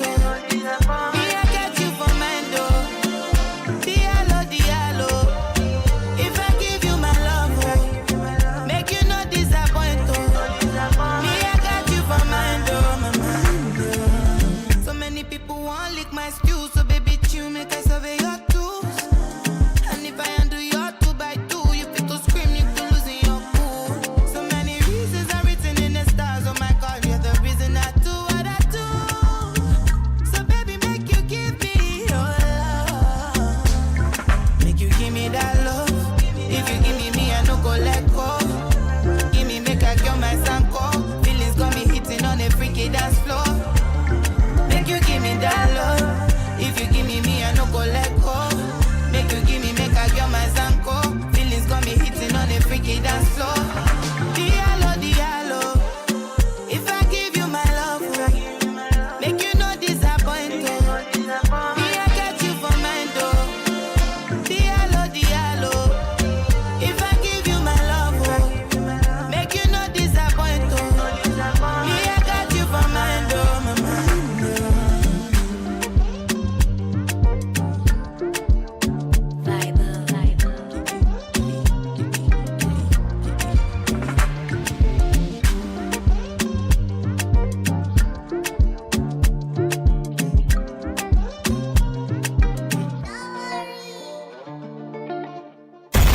The Upside with Tebogo and Mmatsheko bringing Africa's voices to the world.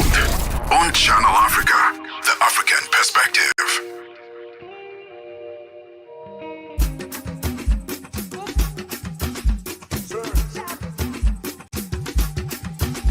One things to want, one more, one car to want, catch a good job, banana. Alhamdulillah, oh me for that. Yeah. I'm a girl, I walk on. I don't walk in those. But you power sporty, but you zero shorty. What you want, I'm on two. When you call a mura, Kiriwa, they give him the Twerk your body, twerk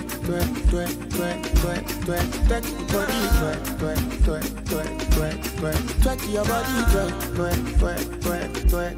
Hollywood, down, twerk the body, twerk the body, twerk your body, twerk. I do it. Isakaba.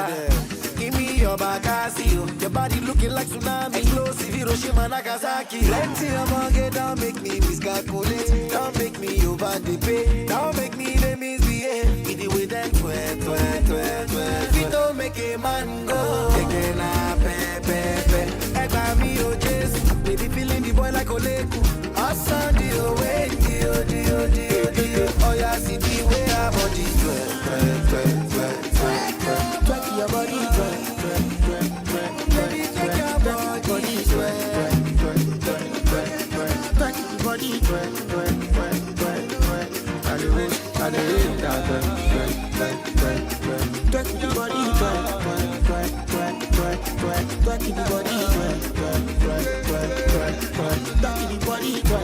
do it. Twerk your body.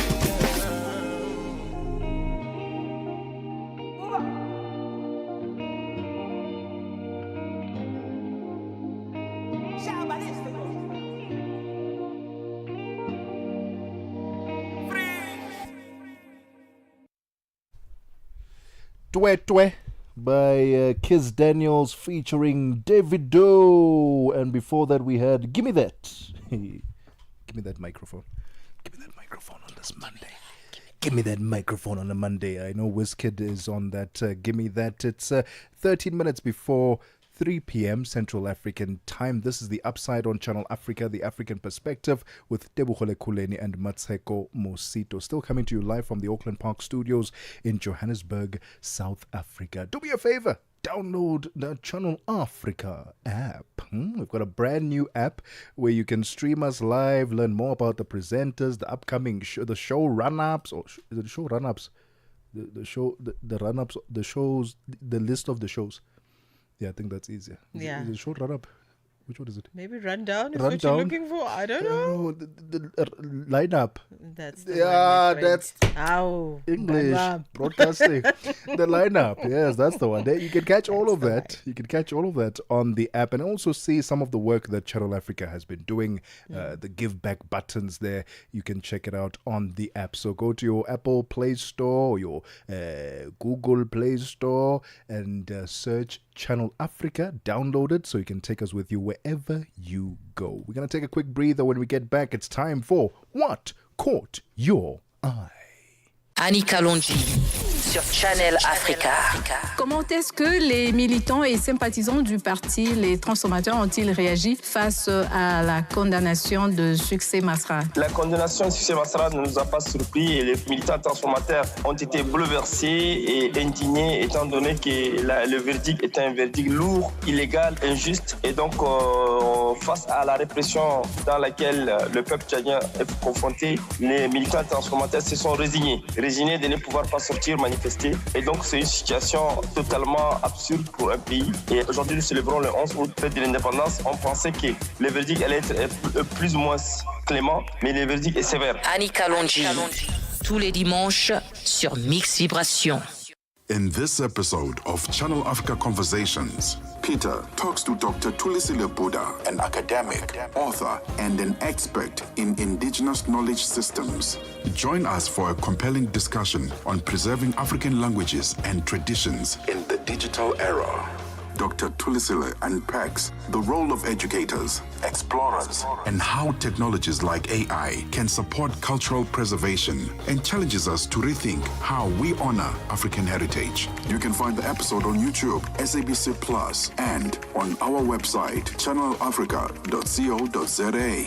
This episode is a must-listen for educators, creators, and change makers across the continent. Channel Africa, the African Perspective. The sound of Africa is evolving. Experience our new mobile app. Free to download, free to connect. The Upside with Tebogo Kuleni and Mmatsheko bringing Africa's voices to the world. On Channel Africa, the African perspective. 9 minutes before 3 p.m. Central African time. It's time for What Caught Your Eye? Here's what caught my eye.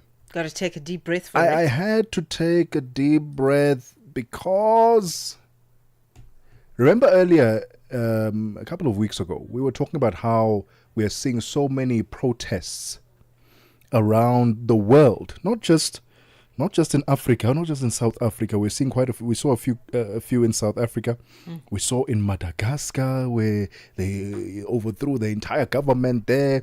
It started off, we saw in Nepal. We saw some protests in the USA. Donald Trump, the kings, no kings protest. And we've been seeing quite a few more protests in Africa. This time we head over to East Africa, to Tanzania. Because it was not so long ago when they held their general election. It was on the 29th of October, 2025. They held their general election where Samia Suluhu Hassan was declared the winner with about, take a guess, Mmatsheko, percentage-wise, how many votes Samia Suluhu Hassan got, percentage-wise? Oh, please tell us. No, I'd no, love no, to know. take- No, I take- have take a no idea. guess. Tell us. Take a guess. No, tell us. Any guess? Tell us. 2%? 1%? 3%? 97.66% of the votes went to Hassan. Now, that's a lot of votes. That's nearly saying, and it's telling the story of, oh yeah, everyone voted for Samia to be the president. Everyone, the whole of Tanzania. That's not the case. Oppositions have clamped down on this and said, listen, there is no way that these results are real and fair. They are an absolute sham. They have been claiming that hundreds of people have been killed, thousands have been detained, internet blackouts, curfews, and a heavy military presence have gripped the nation. And this is because protesters have been demanding new elections and international intervention. They are basically saying that there is no way that Samia received 98% because those who voted were coerced to vote for Samia, and the others were not sort of allowed to. They were prevented from voting. So now the protests have erupted, saying we demand new elections. What is it about? And we asked the question again and again after Paul Biya won 8th term at the age of not even 90, 199. He won another term. What is it about African leaders and wanting to hold on to power? It's one thing to hold on to power if you're doing a good job and the citizens agree that, yes, you are doing a brilliant job and we want you to be our president and to lead us into a greater future.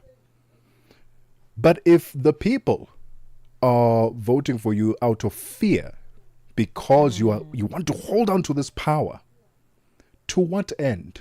We are seeing in Madagascar, they overthrew the government. The president had to leave the country because the people were sick and tired of being sick and tired. What is it about, especially African leaders, that want to hold on to power and they'll do just about anything to keep it?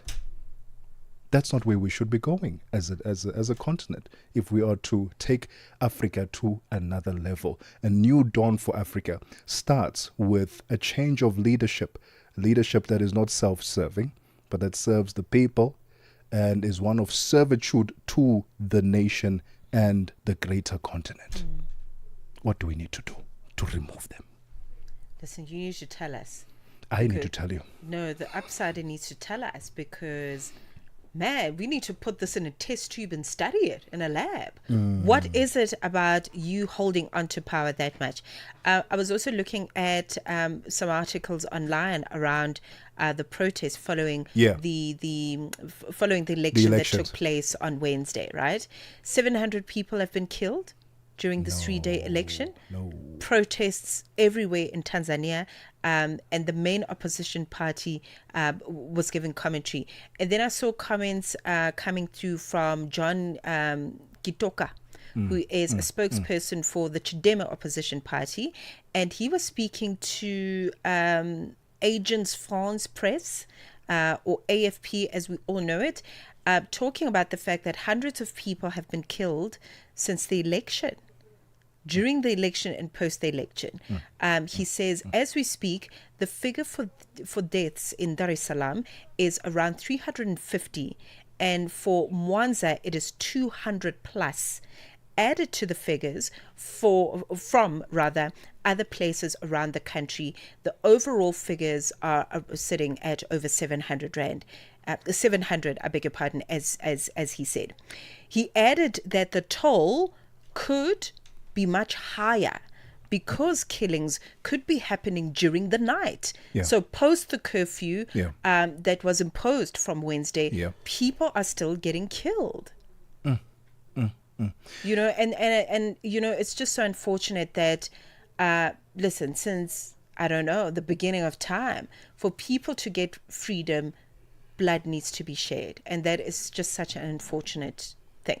We saw the military coming together and representing the people and saying, we are going to overrule anything that is not for the people of this country. We saw this in Madagascar. They overruled the government, toppled it over, and they took over the country. In this case, you have the military standing for the president. And it's very difficult then for the citizens to come together, because now you're going up against people who are armed. And you're not winning that battle for the most part. So what does Tanzania need to do? Drop us your comments on what needs to happen in East Africa for Tanzania, so that we can see a new dawn for them. And all these killings need to stop, because right now, as we're talking, it could still be happening. And that is the biggest problem. What caught your eye, Mmatsheko? The same thing. I actually had the same story. But as you were talking about the military and the fact that they are armed, and the people obviously don't have that level of armor, I started thinking about the 1800s with the Battle of Isandlwana that took place in South Africa. And also how, man, that was quite a battle. Hey, if you really read up on the Zulu tribe, as it were, fighting against the British and all of that. They didn't have the armor. They had spears and things like that, you know, their own kind of mixture. But I want to reiterate the words of Nduduzo Makatseni, who is an extraordinary cultural doyen, a pianist, a philosopher, a shaman. He's many things. And he said, Impi yasesandlwana yanqotshwa ngengoma. I should probably translate that. The deep. War of Isandlwana was won through song.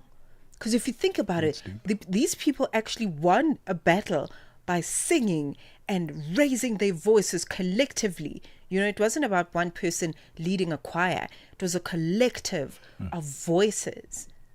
African people singing and saying, you are not going to defeat us. If it means that you throw your ammunition at us, we will sing. We will sing it. And what did they do? They turned back. So there's power in African people coming together. And I don't think we remember that. In one voice. We need to remember that when we do things as a collective, because we are deeply spiritual people, and we need to remember that when we're fighting against the enemy. So you took me right back to that battle that was quite significant in Southern African history. There is power when we unite and when we speak as one. Tanzania, that's your message there from us, the Upsiders. And you're more than welcome to chime in on our social media platform at Channel Africa 1 on TikTok. It's 3 p.m. Central African time. Let's get the latest news with Joelani Tulongwepe. SABC News. The African Perspective. Thank you, Tebogo. Top stories: Sawa security tightened at the swearing-in event of Tanzania's president, and concerns of cross-border crime between South Africa and Mozambique. Good afternoon. Security has been tightened at the swearing-in event of Tanzanian President Samia Suluhu Hassan following an election marred by violent protests and rejected by the opposition as a sham. The inauguration ceremony was held at a military parade grounds in the capital Dodoma instead of a stadium as in previous years. It is close to the public but is being shown on state TV. Samia was declared the winner on Saturday with 98% of the vote. International observers have raised concerns about the transparency of the election and its violent aftermath, with hundreds of people reportedly killed. Tabisolo Hoko has more. President Samia Suluhu's swearing-in took place under heavy security, with the public barred from attending. Only a limited number of local and international dignitaries were invited, while many Tanzanians have followed the event on state televisions amid an internet blackout as she begins a new term. President Suluhu faces a challenge of leading a country deeply divided by the disputed vote and restoring confidence in its democratic institutions.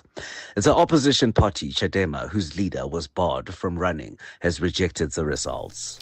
The UN's migration agency says tens of thousands of people have been trying to flee the city of Al Fasher in Sudan.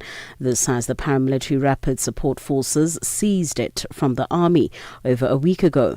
Many are trying to reach Tawila, where aid agencies are offering help. Eyewitnesses say the RSF has killed some people, while others, especially young men suspected of belonging to the Sudanese army, have been captured and abused.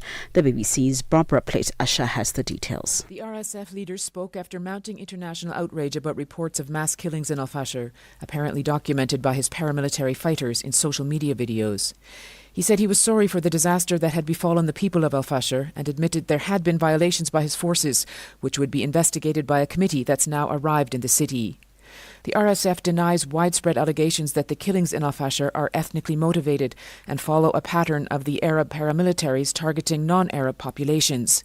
Activists have also stepped up demands for international pressure on the United Arab Emirates, which is accused of providing military support to the RSF.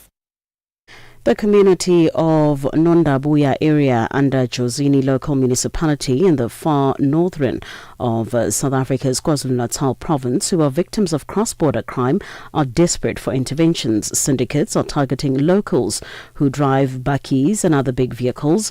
2 weeks ago, 2 people were killed and their vehicles taken across the border to Mozambique. Victims have previously spoken to the South African Broadcasting Corporation's news about their plight. This has prompted the provincial government to hold a community engagement in the area to get first-hand information. Premier Tamin Duli is also expected to unveil crime-fighting strategies. The head of Spain's Valencia region, Carlos Mathon, has apologized following his resignation earlier today after months of pressure over his handling of flash floods last year. Mathon had been accused of mishandling the response to flash flooding in October last year, which killed about 230 people. Mathon had a lengthy lunch in a restaurant that day and failed to attend emergency meetings until the evening, by which that time dozens of people had already died. He again apologized.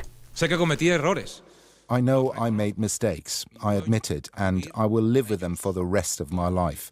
I have apologized and I repeat my apology today, but none of them were made for political gain or in bad faith. And finally, US President Donald Trump has played down the possibility of a US war with Venezuela, but suggested President Nicolas Maduro's days as the country's president are numbered. Trump made the remarks on CBS TV after the US military launched another strike on what it said are drug smuggling boats in the Caribbean. It's conducted more than a dozen such attacks so far. The US president has reiterated that Maduro won't be Venezuela's president for long, but appeared to deny that he is planning attacks inside Venezuela. I would say, yeah, I think so, yeah. I don't tell you that. I mean, I'm not saying it's true or untrue, but, I wouldn't, I wouldn't be inclined to say that I would do that. But because I don't talk to a reporter about whether or not I'm going to strike. Recapping the top story, the Sawa security has been tightened at the swearing-in event of Tanzanian President Samia Suluhu Hassan following an election marred by violent protests and rejected by the opposition as a sham. For any news stories you would like to share with us, please do send an email to newsroom@channelafrica.co.za or call us on +27 11 714 4459. For Channel Africa News, I'm Jolani Tulo Wepe. SABC News. The African Perspective.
It's gone 7 minutes after 3 p.m. Central African Time. It's the final hour of The Upside, your gateway to the good life on Channel Africa, the African Perspective, with Tebogo and Mmatsheko Mosito. Happy Monday. Thank you so much for tuning in. Remember to download that Channel Africa app so you can take us with you wherever you go, and stream us live on our social media platforms so you can check out our lovely studio, check out the presenters, our guests at Channel Africa on Facebook and YouTube, and at Channel Africa 1 on TikTok. It's the final hour, and we are getting ready to have a conversation where 500 women are going to come together from 30 different nations for one purpose.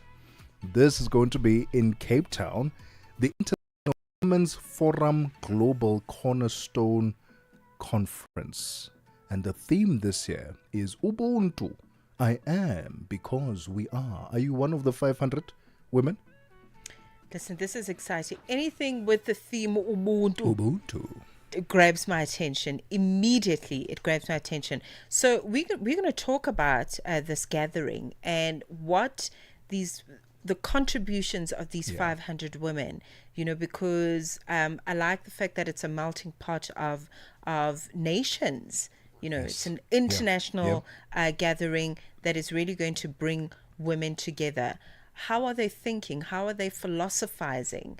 What are their what have they researched? And I mean, it's really going to be so interesting to find out about it. So we're going to talk about it. We're going to be speaking to Cornerstone Conference co-chair, who's going to tell us. So her name is Nolita Fakute, just by the way, to talk to us about this gathering, where it's going to be happening. I understand it's going to be between the 5th and 7th of November in the city of Cape Town. But we're going to talk about where exactly it's going to be taking place, and what is going to be coming out of this particular gathering. So very excited to have the conversation. 500. That's a lot of people. That is actually quite a number. That's a lot of people. You know how some people complain that when they're on social media and like, I only got like 80 likes or 200 likes on my video or on my post. There are other people who get thousands. That's 80 people who intentionally looked at your content and said, I see value in it. Put 80 people in front of you. That's a lot of people. So now imagine 500 women. Anyway. Are you feeling scared? A little bit. 10 minutes after 3 p.m. Central African Time. Welcome to the final hour of The Upside. Africa. It's time to plug into the heartbeat of the continent. Tune in to Channel Africa, your go-to radio station that broadcasts in 5 different languages. L'Afrique du Sud célèbre la journée nationale du Kabla hujaitwa kwa jina la Double K or more of our forests have been destroyed. Tamo Partido Africano da Independência da Guiné. See, Channel Africa represents every corner of this amazing land. From Lagos to Cape Town, Nairobi to Dakar, We've got you covered with the freshest news, music, and cultures. So, turn up the volume, feel the rhythm.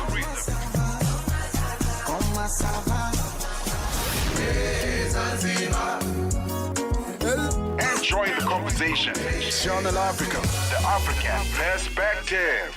Tebogo and Mmatsheko on the upside.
ngingcono, ngicela ukhumbule umndeni wami, ngicela ukhumbule. 15 minutes after 3 p.m. Central African Time. Isibusiso, blessings, nomfundo more. This November, Cape Town becomes the beating heart of global leadership, as nearly 500 women trailblazers from 30 countries gather for the International Women's Forum Global Cornerstone Conference with the powerful theme, Ubuntu, I am because we are. The 2025 edition explores how shared humanity can shape the future in the face of technological shifts, geopolitical change, and cultural transformation. From AI and trade to the power of storytelling and song. The stage is set for dialogue, discovery, and global connection. And joining us now is one of the remarkable minds steering this global gathering, business leader and IWF Cornerstone Conference co-chair, Nolita Fagute. Nolita, thank you so much for your time. Welcome to The Upside. Let's start off with understanding the history of the International Women's Forum. Thank you very much for hosting us this afternoon. So the International Women's Forum is a global organization that was established more than 50 years ago, actually 51 years ago this year. And in South Africa, the first chapter was established in 2002. So we are actually almost 24 years old, or young rather, in South Africa. And this is by invitation only organization because we seek to identify women who are at the top of their profession or career or chosen field of endeavor. And more importantly, we look for women who are seeking to inspire and make an impact in society. So we normally tap each other and make sure that we find the peers to inspire each other and to make sure that we continue to impact the world in a positive way. Just on that note, Nolita, around the impact and, women at the top of their game, also trickling down knowledge to those that are going to be coming behind them. Let's talk about that. How can global forums such as IWF actually help to translate dialogue into measurable action on equality, on things like leadership and inclusion? So it's a multi-pronged approach, the whole issue of bringing through the next generation of leaders. And as an organization, we focus on different areas. One, internally, most of our members are mentors to young leaders or even just identifying leaders across different sectors and industries. So mentorship plays a critical role for our organization. Secondly, we've got formal programs like a global fellowship program where 50 bright minds across the world are identified and then get into an immersive program that takes them to work with their colleagues and peers, and they end up spending time in INSEAD and also in Harvard, and they graduate as fellows. And over the years, we have more than 800 fellows globally who today lead significant companies across the world. The third area for us specifically in South Africa and of relevance is the fact that we have partnered in the last 3 years with one of the corporate education institutions, Duke Corporate Education, as well as FACET, to develop the next generation of leaders in financial services. And by March of this year, we concluded 1,000 mentorships and women who went through that program over 3 years. So definitely we seek tangible action, and we make sure that we identify women who are going to make it to the C-suite as soon as possible. It's 19 minutes after 3 p.m. Central African time. From the 5th to the 7th of November, Cape Town will be playing host to nearly 500 women trailblazers from 30 different countries, gathering at the International Women's Forum Global Cornerstone Conference. And we'll speak more about it right after this. Ready to connect, innovate, and be inspired? It's all happening at Africa's Tech Festival, where Africa's technology meets the world. From the 10th to the 13th of November in Cape Town, join global leaders, investors, and innovators driving the future of Africa's digital economy. Don't miss the continent's biggest week in tech. Get your pass now at africatechfestival.com. If it's news and current affairs, leading opinions, and thought leaders that get your groove, this is your home, The Upside. Well, let's continue our conversation with the International Women's Forum Cornerstone Conference co-chair, Nolita Fagute, about the upcoming conference from the 5th to the 7th of November in Cape Town, where nearly 500 women, trailblazers from 30 different countries will be gathered together.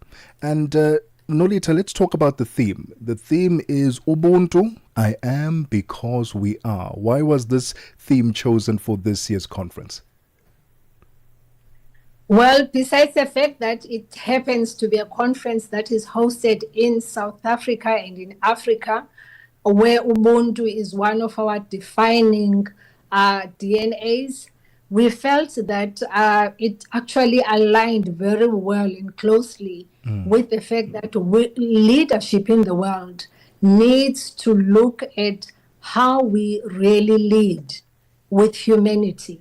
And therefore, the concept and theme of Ubuntu, of making sure that we lead with humanity and look at whether it's economic issues or social issues and just general issues in society, that we actually use the lens of Ubuntu, has been one of those influencing factors for this particular conference. I want to also just very quickly acknowledge some of the other speakers that are going to be part of this gathering. Rebecca Gainspan, who is Secretary General of the United Nations. I see that there is Trade and Development and Advocate Mojankunyane Gumbi, who's also going to be part of this, and she's going to be delivering the Susan Hammer Memorial Lecture. So just to give you a sense of just the caliber of women that are going to be gathered in this room. But Nolita, you are voting to co-chair of this particular gathering because with your over 3 decades of work experience across a diversity of industries and sectors, we're talking oil, we're talking gas, we're talking petrochemicals, I could go on and on, financial services, let's talk about, perhaps you can use yourself as an example, and talk about the forum, the IWF and its support for women in leadership, but also how you have seen or how you can see us as women move or take leaps in leadership from being just wonderful on an African scale to having impact on a global scale. Wow. Okay. So I think the closest I can get to probably is to talk about my journey with the organization. Maybe that's of relevance. Yes. With your career, you grow and develop in different stages, and with each stage of your development, you require different support, mentorship, and coaching. And about 15 years ago, I didn't qualify to be a member of this organization. However, I had a lot of mentors and coaches and champions who were members of the organization. People like Wendy Lucas Bull, for instance, was one of the members. Bridget Mutsepe, being one of the founding presidents. Dr. Anna Mukhokong, and many such women who were in the organization. And it's only when I had reached the C-suite, really, that I kind of sort of qualified. I'm saying sort of because, again, I was at a different stage of my own development. And when you come in, you find that you have mentors who continue to work with you, but also support you as a peer. Because we know once you reach the top, or at least you are getting into the top of your own area of career or choice of endeavor, you do need to have peers and a circle of people that you trust and that you know can be able to support you. So when you think, and I think of our members in terms of the profile and demographics, we range from people who are running their own businesses very successfully to people who are in the C-suite, CEOs and CFOs of different companies that are listed on the Johannesburg Stock Exchange, right up to people who are directors of boards of companies, like Advocate Tandi Olaine, Faith Kanyile, and many others that are in that league. So when you look at your career, and I look at my career, you come to a point where you realize that meaning is much more important to what you do, and also more important that you use the position that you have at the table to create change, and also make sure that you become the voice of those who are not represented at the table. And it's through a platform like IWFSA and other networks that your consciousness is actually heightened, and also people make sure that you understand that your voice matters, and therefore you've got to use it in an impactful way and in a way that can make a difference for others, and you lift others as you rise. You don't just sit there and be the one who's there alone, but make sure that you change and influence change in organizations, in government, if you're in government, on systemic change rather than just on small policy changes. Sticking to the theme of having your voice heard, this year's conference also features performance and storytelling. Why was it so important to include the creative sector in this year's gathering? Well, storytelling in Africa is one of the ways we have been able to learn and to heal, and more importantly, to pass through your emotions as to what's happening. And we know that storytelling globally has been proven to encourage personal agency, because you use language that is accessible to yourself, and every story matters. And so for us, we felt that with the theme of Ubuntu, and I am because we are, that the storytelling weaves that process for us in a very relevant way. So when we think about the economic impact of the various wars that are taking place in the world today, it's one lens that you use to look at what's happening. But when you look at the social impact across various sectors and individuals, you also use storytelling. So storytelling is very important. It's a language that you can access, and also more importantly, as I have said, each person's experience matters. And in this way, we felt that as women leaders, this is a lens that we can use to experience what will be taking place and the kind of engagements we'll be having over the next 3-4 days. Okay, this is incredibly important. I think that's the first word that comes to mind as I listen to you talk about this conference. Very important. I think it marks a pivotal time in our dispensation. Currently, we've got a G20 summit that's happening, and of course this conference as well that's taking place 5th to 7th of November. Any final words, Nolita, in terms of women who really want to get to this level? Because you've unpacked it very generously for us, and using yourself as an example, that it is a journey, and there are going to be different moments in it. So any final words before we let you go in terms of women that are possibly listening, in their 20s, young, upwardly mobile, that would like to get into the C-suite and lift as they rise, as you so eloquently put it? What would you like to say to them?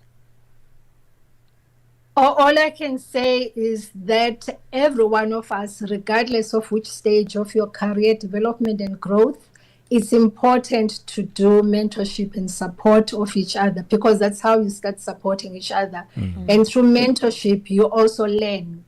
It's never a one-way street. Mentorship, it's a two-way street. So whether you're at high school or at university, and even at primary school, and right up to wherever you are as a person and as an individual, you are a leader, you are a mentor, If it's not within your family, it's outside of your family. And more importantly, it's always good to remember that when you are there, you need to ask the question, how do I best bring the next generation of leaders along to make sure that we enlarge the circle of influence and impact? Nolita, all the best with the conference from the 5th to the 7th. And thank you so much for your time this afternoon. The voice of the IWF Cornerstone Conference co-chair, Nolita Fakute. It will be taking place from the 5th to the 7th of November in Cape Town. That is the International Women's Forum Global Cornerstone Conference with the theme Ubuntu, I am because we are. It's 31 minutes after 3 p.m. Central African Time. Let's get the final sports update with Figile Lingwati. Sports on Channel Africa. The African perspective. We will start off with cricket news. It is Laura Volvard, the Proteas captain, saying the team is closer than ever to winning an ICC World Cup after reaching 3 finals in a row in different formats. This after South Africa was denied a 50 overs ICC World Cup silverware at the hands of co-host India, who snatched the title by 52 runs in Mumbai on Sunday. Volvard says despite losing the 2025 championship, she believes the Proteas have grown in depth and character in the past 3 finals. I think after that first one at Newlands, I think we sort of had domestic contracts introduced after that. So that's really big for our depth as a team. The last one, I think, sort of just made us sort of a bigger name in cricket, I guess. I think we're the team that consistently is making finals now, whereas before it was maybe like a one-time thing. So I'm really proud of that we're able to reach 3 in a row. I think it shows that we're doing something right domestically and from a squad perspective, consistency-wise. So yeah, hopefully we can keep reaching finals, and one day we can. Volvard led from the front and scored a century, which was unfortunately not enough for their 299-run chase set by India at the D.I. Patel Sports Complex. She says she trusted in partnership with Anne Jackson, but admits that it did not go according to plan. The updates on the scoreboard. I thought me and Jackson's partnership was pretty big. I thought we were going to take it through to the end. But yeah, then she just got out right as we were trying to sort of launch into the back 10. And then I went out soon after. And yeah, I still thought Chloe and Nate could do it together. I think we left Nadine a little bit too much to do by herself. But yeah, I think we were right in that game for a lot of it. On to rugby news. New Zealand captain Scott Barrett and his brother Jody are both doubts for Saturday's test against Scotland after being forced off early in the All Blacks weekend win over Ireland in Chicago. Scott went off after 3 minutes, while Jody was replaced by some 13 minutes later. But New Zealand overcame the setback to win 26-13 at Soldier Field, and the All Blacks have their sights set now on a grand slam of victories against the 4 home nations on their November tour, with Scotland to come at Murrayfield on Saturday, followed by England at Twickenham on the 15th of November and Wales in Cardiff 1 week later. And finally, with golf news, it came down to the final hole for Irish musician Brian McFadden to lead his team to a thrilling victory in the Gary and Vivian Player Invitational at the Gary Player Country Club on Sunday. After 2 days of golf at the Gary Player Country Club and Lost City Golf Club against the backdrop of Gary Player's 90th birthday celebration, it was McFadden and his team of Sunshine Top professional Luke Brown and business leaders Darren Ross and Surrender Arora who walked off with a famed Baobab trophy as winners of this tournament. But first, they had to withstand a strong charge from a team of Springbok legend Brian Habana to claim a narrow one-stroke victory on the 46 under par. For any sports stories you'd like to share with us, please send an email to newsroom@channelafrica.co.za or call us on +27 11 714 4459. This is Channel Africa Sport with me, Figile Lungwati. Sports on Channel Africa. The African perspective. Ahoy, matey! Captain here to help, right, boys? Set sail with us on a digital voyage like no other. Channel Africa has a treasure trove of awesomeness. That is our website and social media pages. Tell me, why are you here? We want you to be part of our adventure. The winds are changing, Captain. And this time... Imagine a world where curiosity knows no bounds, where entertainment meets enlightenment, and where every click leads to the African perspective.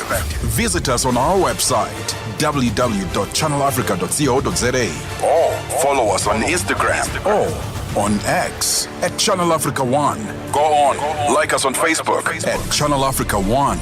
So, spread the word. Tell a friend that Channel Africa's online variety is what they need on the web. Channel Africa, the African perspective. 35 minutes after 3 p.m. Central African time. Let's get the final business updates this afternoon. Nosipho Zuma is standing by.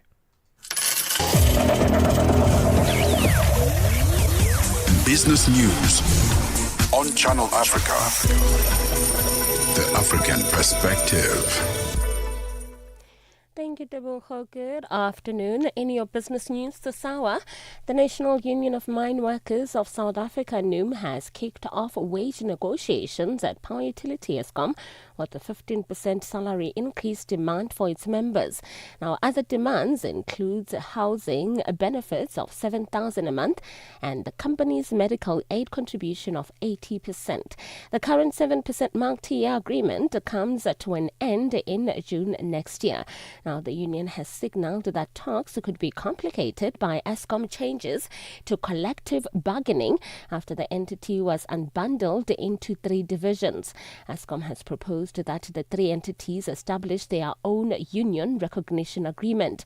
NUM says the move goes against collective bargaining and will frustrate wage talks at Eskom. Luvuani Mamburu is the union's national spokesperson. The National Union of Mine Workers is firm on its demand for a 15% wage increase for Eskom employees, a figure justified by high costs of living. We stand in solidarity with other unions that are organizing at Eskom in demanding that negotiations remain within the Central Bargaining Forum. Eskom and government must understand that the unbundling of Eskom must not be used to unbundle workers' unity. The Socio-Economic Growth Institute in South Africa has welcomed the South Gauteng High Court ruling that the city of Johannesburg accelerate the process of verifying and registering informal traders. This after SERI took the city to court last week over the forced removals of scores of hawkers. The city removed the street traders for violating bylaws, saying they operated without permits and in areas not designated for trading. SERI's legal counsel Deborah Raduba says they are pleased because the ruling at least guarantees them an audience with officials in the city. The judgment is basically instructing parties to mediate in terms of Rules 41A. And I think as Syria, we're happy with that because we always wanted to engage the city and, have meaningful consultations. So mediation will basically force the city and informal traders to come to the fore and bring all their concerns and hopefully hash things out in a way that won't need us to return. So basically the registration process is supposed to run now, meaning the normal trader should be able to go to the city. The world's big manufacturing economies struggle to fire up in October as weak U.S. demand and President Donald Trump's tariffs hit factory orders. Business surveys currently show that zone factory activity stagnated as new orders flatlined and headcount fell. Its Purchasing Managers Index showed, and its exporting powerhouse Germany showed little sign of recovery with production growth slowing again. Now, France's manufacturing sector remained weak, while Italy's contracted marginally. Spain stood out among the bloc's big 4 economies as its factories expanded at a faster pace than in September. Microsoft has struck a $9.7 billion deal with data center operator Irene. that includes access to NVIDIA advanced chips. The deal aims to ease the computing crunch that has kept the tech giant from fully crashing in on the artificial intelligence boom. The news sent shares of Irene up more than 20% in pre-market trading today. AI server maker Dell rose 5% as it would provide Irene with NVIDIA's GB300 chips and other equipment Microsoft will use for about $5.8 billion. And finally, oil prices have been little changed despite news that OPEC Plus plans to end its supply increases, with the market weighed down by fears of an oil supply glut and weak factory data in Asia. Brent crude futures were down 1 US cent at $64.76 a barrel. US West Texas Intermediate crude was down at 3 cents at $60.95. The Organization of the Petroleum Exporting Countries and its allies, known collectively as OPEC Plus, have agreed on Sunday to raise output by a small 137,000 barrels per day in December and to pause increases in the first quarter of next year. Your financial indicators: $1 US in Nigeria is trading at 1,000 naira 436. In Botswana, it's 13 pula 70. Kenya, the dollar is trading at 128 shilling 20, and in Zambia is 22 kwacha 08. The BRICS countries: $1 in Brazil is trading at 5 real 38. Russia is 79 rubles 55. India is 80 rupees 80, China at 7 yuan 12, and in South Africa $1 is trading at 17 rand 31. $1 is trading at 76 pence to the British pound and 87 to the euro. Looking at commodities, gold is trading at $4,018 and platinum at $16,002 per ounce. The price of Brent crude oil is at $65.08 a barrel. Now, for any business news stories you would like to share with us, please send an email to newsroom@channelafrica.co.za or call us on +27 11 714 4459. For Channel Africa Business, I'm Nusi Posoma.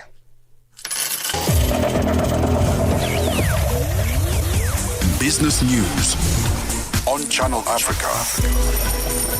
The African perspective. Es-tu préoccupé par quelque chose? Es-tu passionné par les questions qui comptent? As-tu une voix qui mérite d'être entendue? Eh bien, nous avons la plateforme parfaite pour toi. Téléphone-nous ou fais-nous un WhatsApp au +27 66 408 87 42 et nous te rappellerons. Sois dans la conversation. Salut Channel Africa, ici Beno le diamant rouge et Binal Export depuis le Cameroun, le pays des lions. Voilà. Sois dans la conversation. Il ne s'agit pas seulement de parler, mais c'est ta chance d'exprimer ton point de vue, de partager tes opinions et de t'engager avec une communauté qui valorise ton avis. Suivez-nous sur les réseaux sociaux, visitez notre site www.channelafrica.co.za et préparez-vous à partager vos points de vue sur Channel Africa, la perspective africaine. The Midnight Snack, 12 to 3 a.m. Our fitness coach, her name is Yvonne Dimagazo Pasha. How to remain consistent with gyms, Dima, and I'm going to put you on the spot right now. As we are talking, I will send you my picture and I want you to tell me what you think I should work on. Because, you know, when I look at myself, Dima, I think I'm very handsome. I'm so good looking, oh my goodness. Like here at Channel Africa where I work, I think I'm one of the most good-looking people ever. Like sometimes when I look at myself in the mirror, I never get used to how good I look. I'm just amazing. You're okay with the way you're looking. You wish people could and now you want to put me on the spot. Do I need gym? Yeah. I mean, if you can just consider eating healthy, cutting down a few foodstuffs such as junk. The Midnight Snack, every Monday, 12 to 3 a.m. with Chanduko Ligege. Celebrate generosity. Celebrate you. Channel Africa. Life with gratitude. Visit our new website or download our new app today.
This is The Upside for the best African vibes, groundbreaking content. Amour, oyebi ke nalela yo lokola kilao nakolinga ozala kaka yangai. C'est vrai. Vina ngai sonja de l'instant namona yo nakoma komona yo partout. Je suis perdue. Pamasa batuna kankai pona yo. Nzakunini na bomba kayo. Bipai na bomba yo, darling. What's hema? Biloba lobo soyaka lokola mtindi namatoye. Kokate fana yo sanga. Pamasa batuna gelubunini. Nalia puet nalango yo boye. No, no, no, no, no, no, no. Grite, marabute, bolingwa motima. Mawana répondre la krakayo. La salle yo confiance, la pesi yo motima. Na kolati sa yo lopete amour.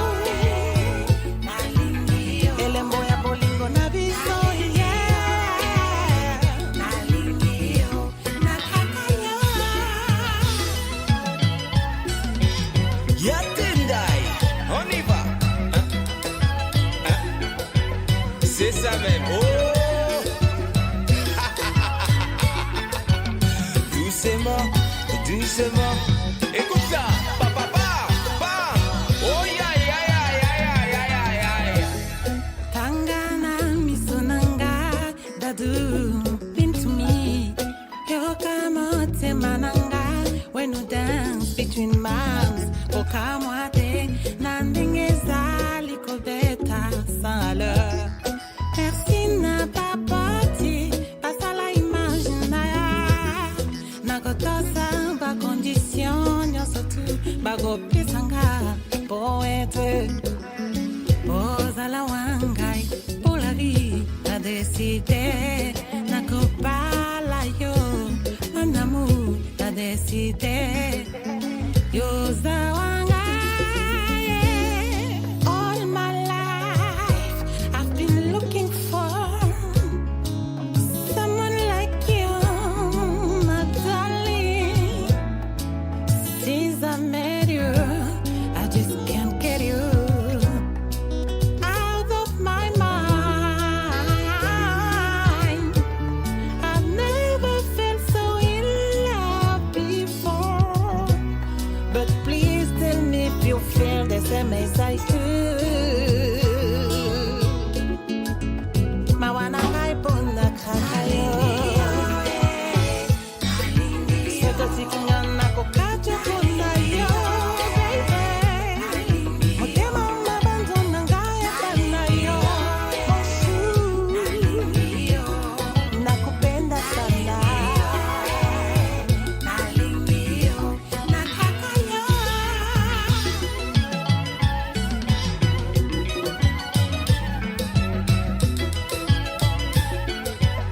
Allumez le feu, allumez, yeah. Le feu, allumez le feu.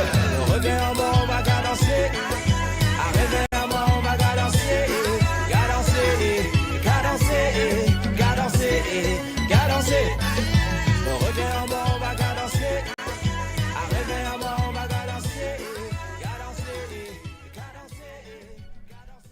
Coming through with Monique with Nalingio. Thank you for tuning in. I know another Nalingio song. Nalingio, nana, nana. Who sings that one? Nalingio. Manu World Star. That's the one. Yes. Manu World Star. Yes, yes, And, yes. before that, we had Kajanin with Buona Si. Something about Kajanin. Still my favorite song. Yeah. Wale Watu. Really beautiful. Wale Watu. And Samborera. Thank you very much. Samborera. Anyway, before I butcher even more names, it's 6 minutes before 4 p.m. Central African time. On the other side of this, we hand over to the Queen of Africa in business. That is Tami Ngubeni. You know, when it comes to African business, every time we come out of a weekend, there's just so many things that happened during the weekend. It just shows you how, one, Africa being open for business, but two, there's a lot of activity happening, whether it's negative or positive, but there is activity which, for me, just points us in the right direction. Absolutely. I know it's a Monday, right? It's a Monday. And you're kicking off your week, your work week. I showed you something earlier about opening and closing loops in your mind, right? Wanted to share it with our lovely listeners. Share it with us, because maybe it will help you, right, in navigating this life thing. Okay, this was a post by Scott D. Clary on X. Is this X or yeah? I think it was X. They said, the real reason you are tired all the time, it's not your workload. It's your open loops. The text you haven't answered. The apology you owe. The decision you are avoiding. The conversation you keep postponing. These run in the background of your mind all day, draining your battery. Close your loops. Watch your energy return. Mental clutter is more exhausting than physical work will ever be. There's a little Monday motivation there for you. Okay.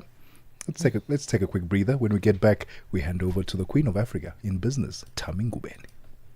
The Upside, 1 to 4 p.m. Central African Time. With Tebogo Kuleni and Mmatsheko only on Channel Africa, the African Perspective. Nkhanza zokhudza amuna ndi azimayi kapena kuti gender-based violence GBV zikuwononga mioyo komanso kuphwasula midzi zikuchitika m'manyumba, m'masukulu, malo ogwirira ntchito ndipo kwambiri mwakachetechete koma sizikuyenera kupitirira. Mukazimva yankhulani, ngati mwakhuzidwa funani chithandizo chifukwa kusachita chilichonse sikuthandiza. Mverani kuma wireless onse 14 a SABC kuchokera lachitatu pa 23 mwezi uno wa Julai kuti mumve zokambirana, malangizo, masewero, zionesero za maphunziro ndi mafunso okhuza nkhanza za amuna ndi azimayi ndi akatswiri, anthu opulumuka ku nkhanzazi, kukhazikitsa lamulo komanso dziko lonse lokhuzidwa ndi nkhanzazi. Zonsezi pa wireless yomwe mumayikonda ya SABC. Imbirani pa nambala 0800 428 428 kuti munene za nkhanzazi kapena kupeza chithandizo. Nkhanza zokhuza amuna ndi azimayi zimatha ndi inu. Uthenga ukufikani kuchokera ku SABC. Get Channel Africa on DSTV Audio Bouquet. Channel 802. I saw a post on X sometime last week. I screen grabbed it because I was like, I'm going to talk about this on the show. Okay. Someone posted, people who reverse park are so annoying, bro. Just park. I'm sorry. I didn't buy my license. I was about to say that one bought their license. Yeah, I didn't buy my license. So much jealousy. Oh my goodness. Okay, are you a reverse parker? Are you a pro reverse parker? Listen, I'm a pro. It doesn't matter. And I've driven big cars, small cars, medium cars, large cars. Do you know what I mean? Yes. I've driven them all. Yes. And I just love to reverse park. And and you will wait for me. See? Thank you very much. You will wait your turn. Absolutely. Thank and you, it also doesn't take forever. Like if you know how to reverse park, you just 1, 2, 3 in, you're done. No, but they're always spectators, eh? When you're reverse parking, they're watching. They're standing there, pedestrians watching you. This one wants to pass. This one wants to. They're always spectators. But listen, they will wait. Oh yeah, wait for us to finish reverse parking. I don't think I've ever had to make someone wait to reverse park. I mean, I'm pretty efficient at that. Like I said, we didn't buy our licenses. Well, even if it's like for 2 seconds, but you will wait. Someone will finish what I wait. need to Absolutely. do. Yes. But the reason we reverse park is not so that we can look fancy and cool. It's easier. It's easy escape. When we now have to leave that shopping center and the car guards are not around to help you. Oh, hey, there's traffic, right? You can see everything. You've got line of sight of the cars on your left, cars on the right, approaching cars and so on, approaching people at the same time. You can see it from a safety point of view. That's why we reverse park, not to look cool, just the more efficient way. Cool. I mean, if you know how to do it properly, it does look cool. But yes, so this guy, he must chill. There's no need for you to be annoyed by people who reverse park. It's a safety thing, and we know how to do it. There are some people who don't know how to forward park properly. Have you seen those? They take up the entire parking lot. Or parallel park. I mean, some of the most basic things, like parallel parking, is so basic to me.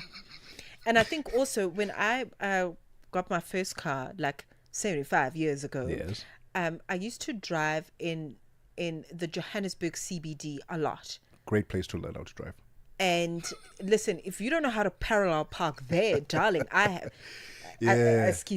Take a taxi rather. With the street parking there. Yes, because I used to go to the gym. My gymnasium was in the CBD. Yeah. Long story. Okay. Don't ask. And you just have to know how to parallel park. Yes. Got to know how to drive quickly and drive everybody else's taxi around you. Learn how to parallel park and reverse park. Especially parallel park if you're in busy central business districts. Thank you very much. Like the one in Johannesburg. Thank you very much. So the long and short, don't buy your licenses and don't be annoyed by us who reverse park. There's a reason behind it. It's a safety thing. No, it's not to look cool. And don't be jealous. And don't be jealous. Sometimes it is to look cool. It's 4 p.m. Central African time. From the Upsiders, thank you so much for tuning in. We'll do this again tomorrow, same time, same place. For now, we hand over the mic to the Queen of Africa and Business, that is Tamin Gubeni. But up next, let's get the latest in news with Jwalani Tulongwebe. Goodbye, Africa. SABC News.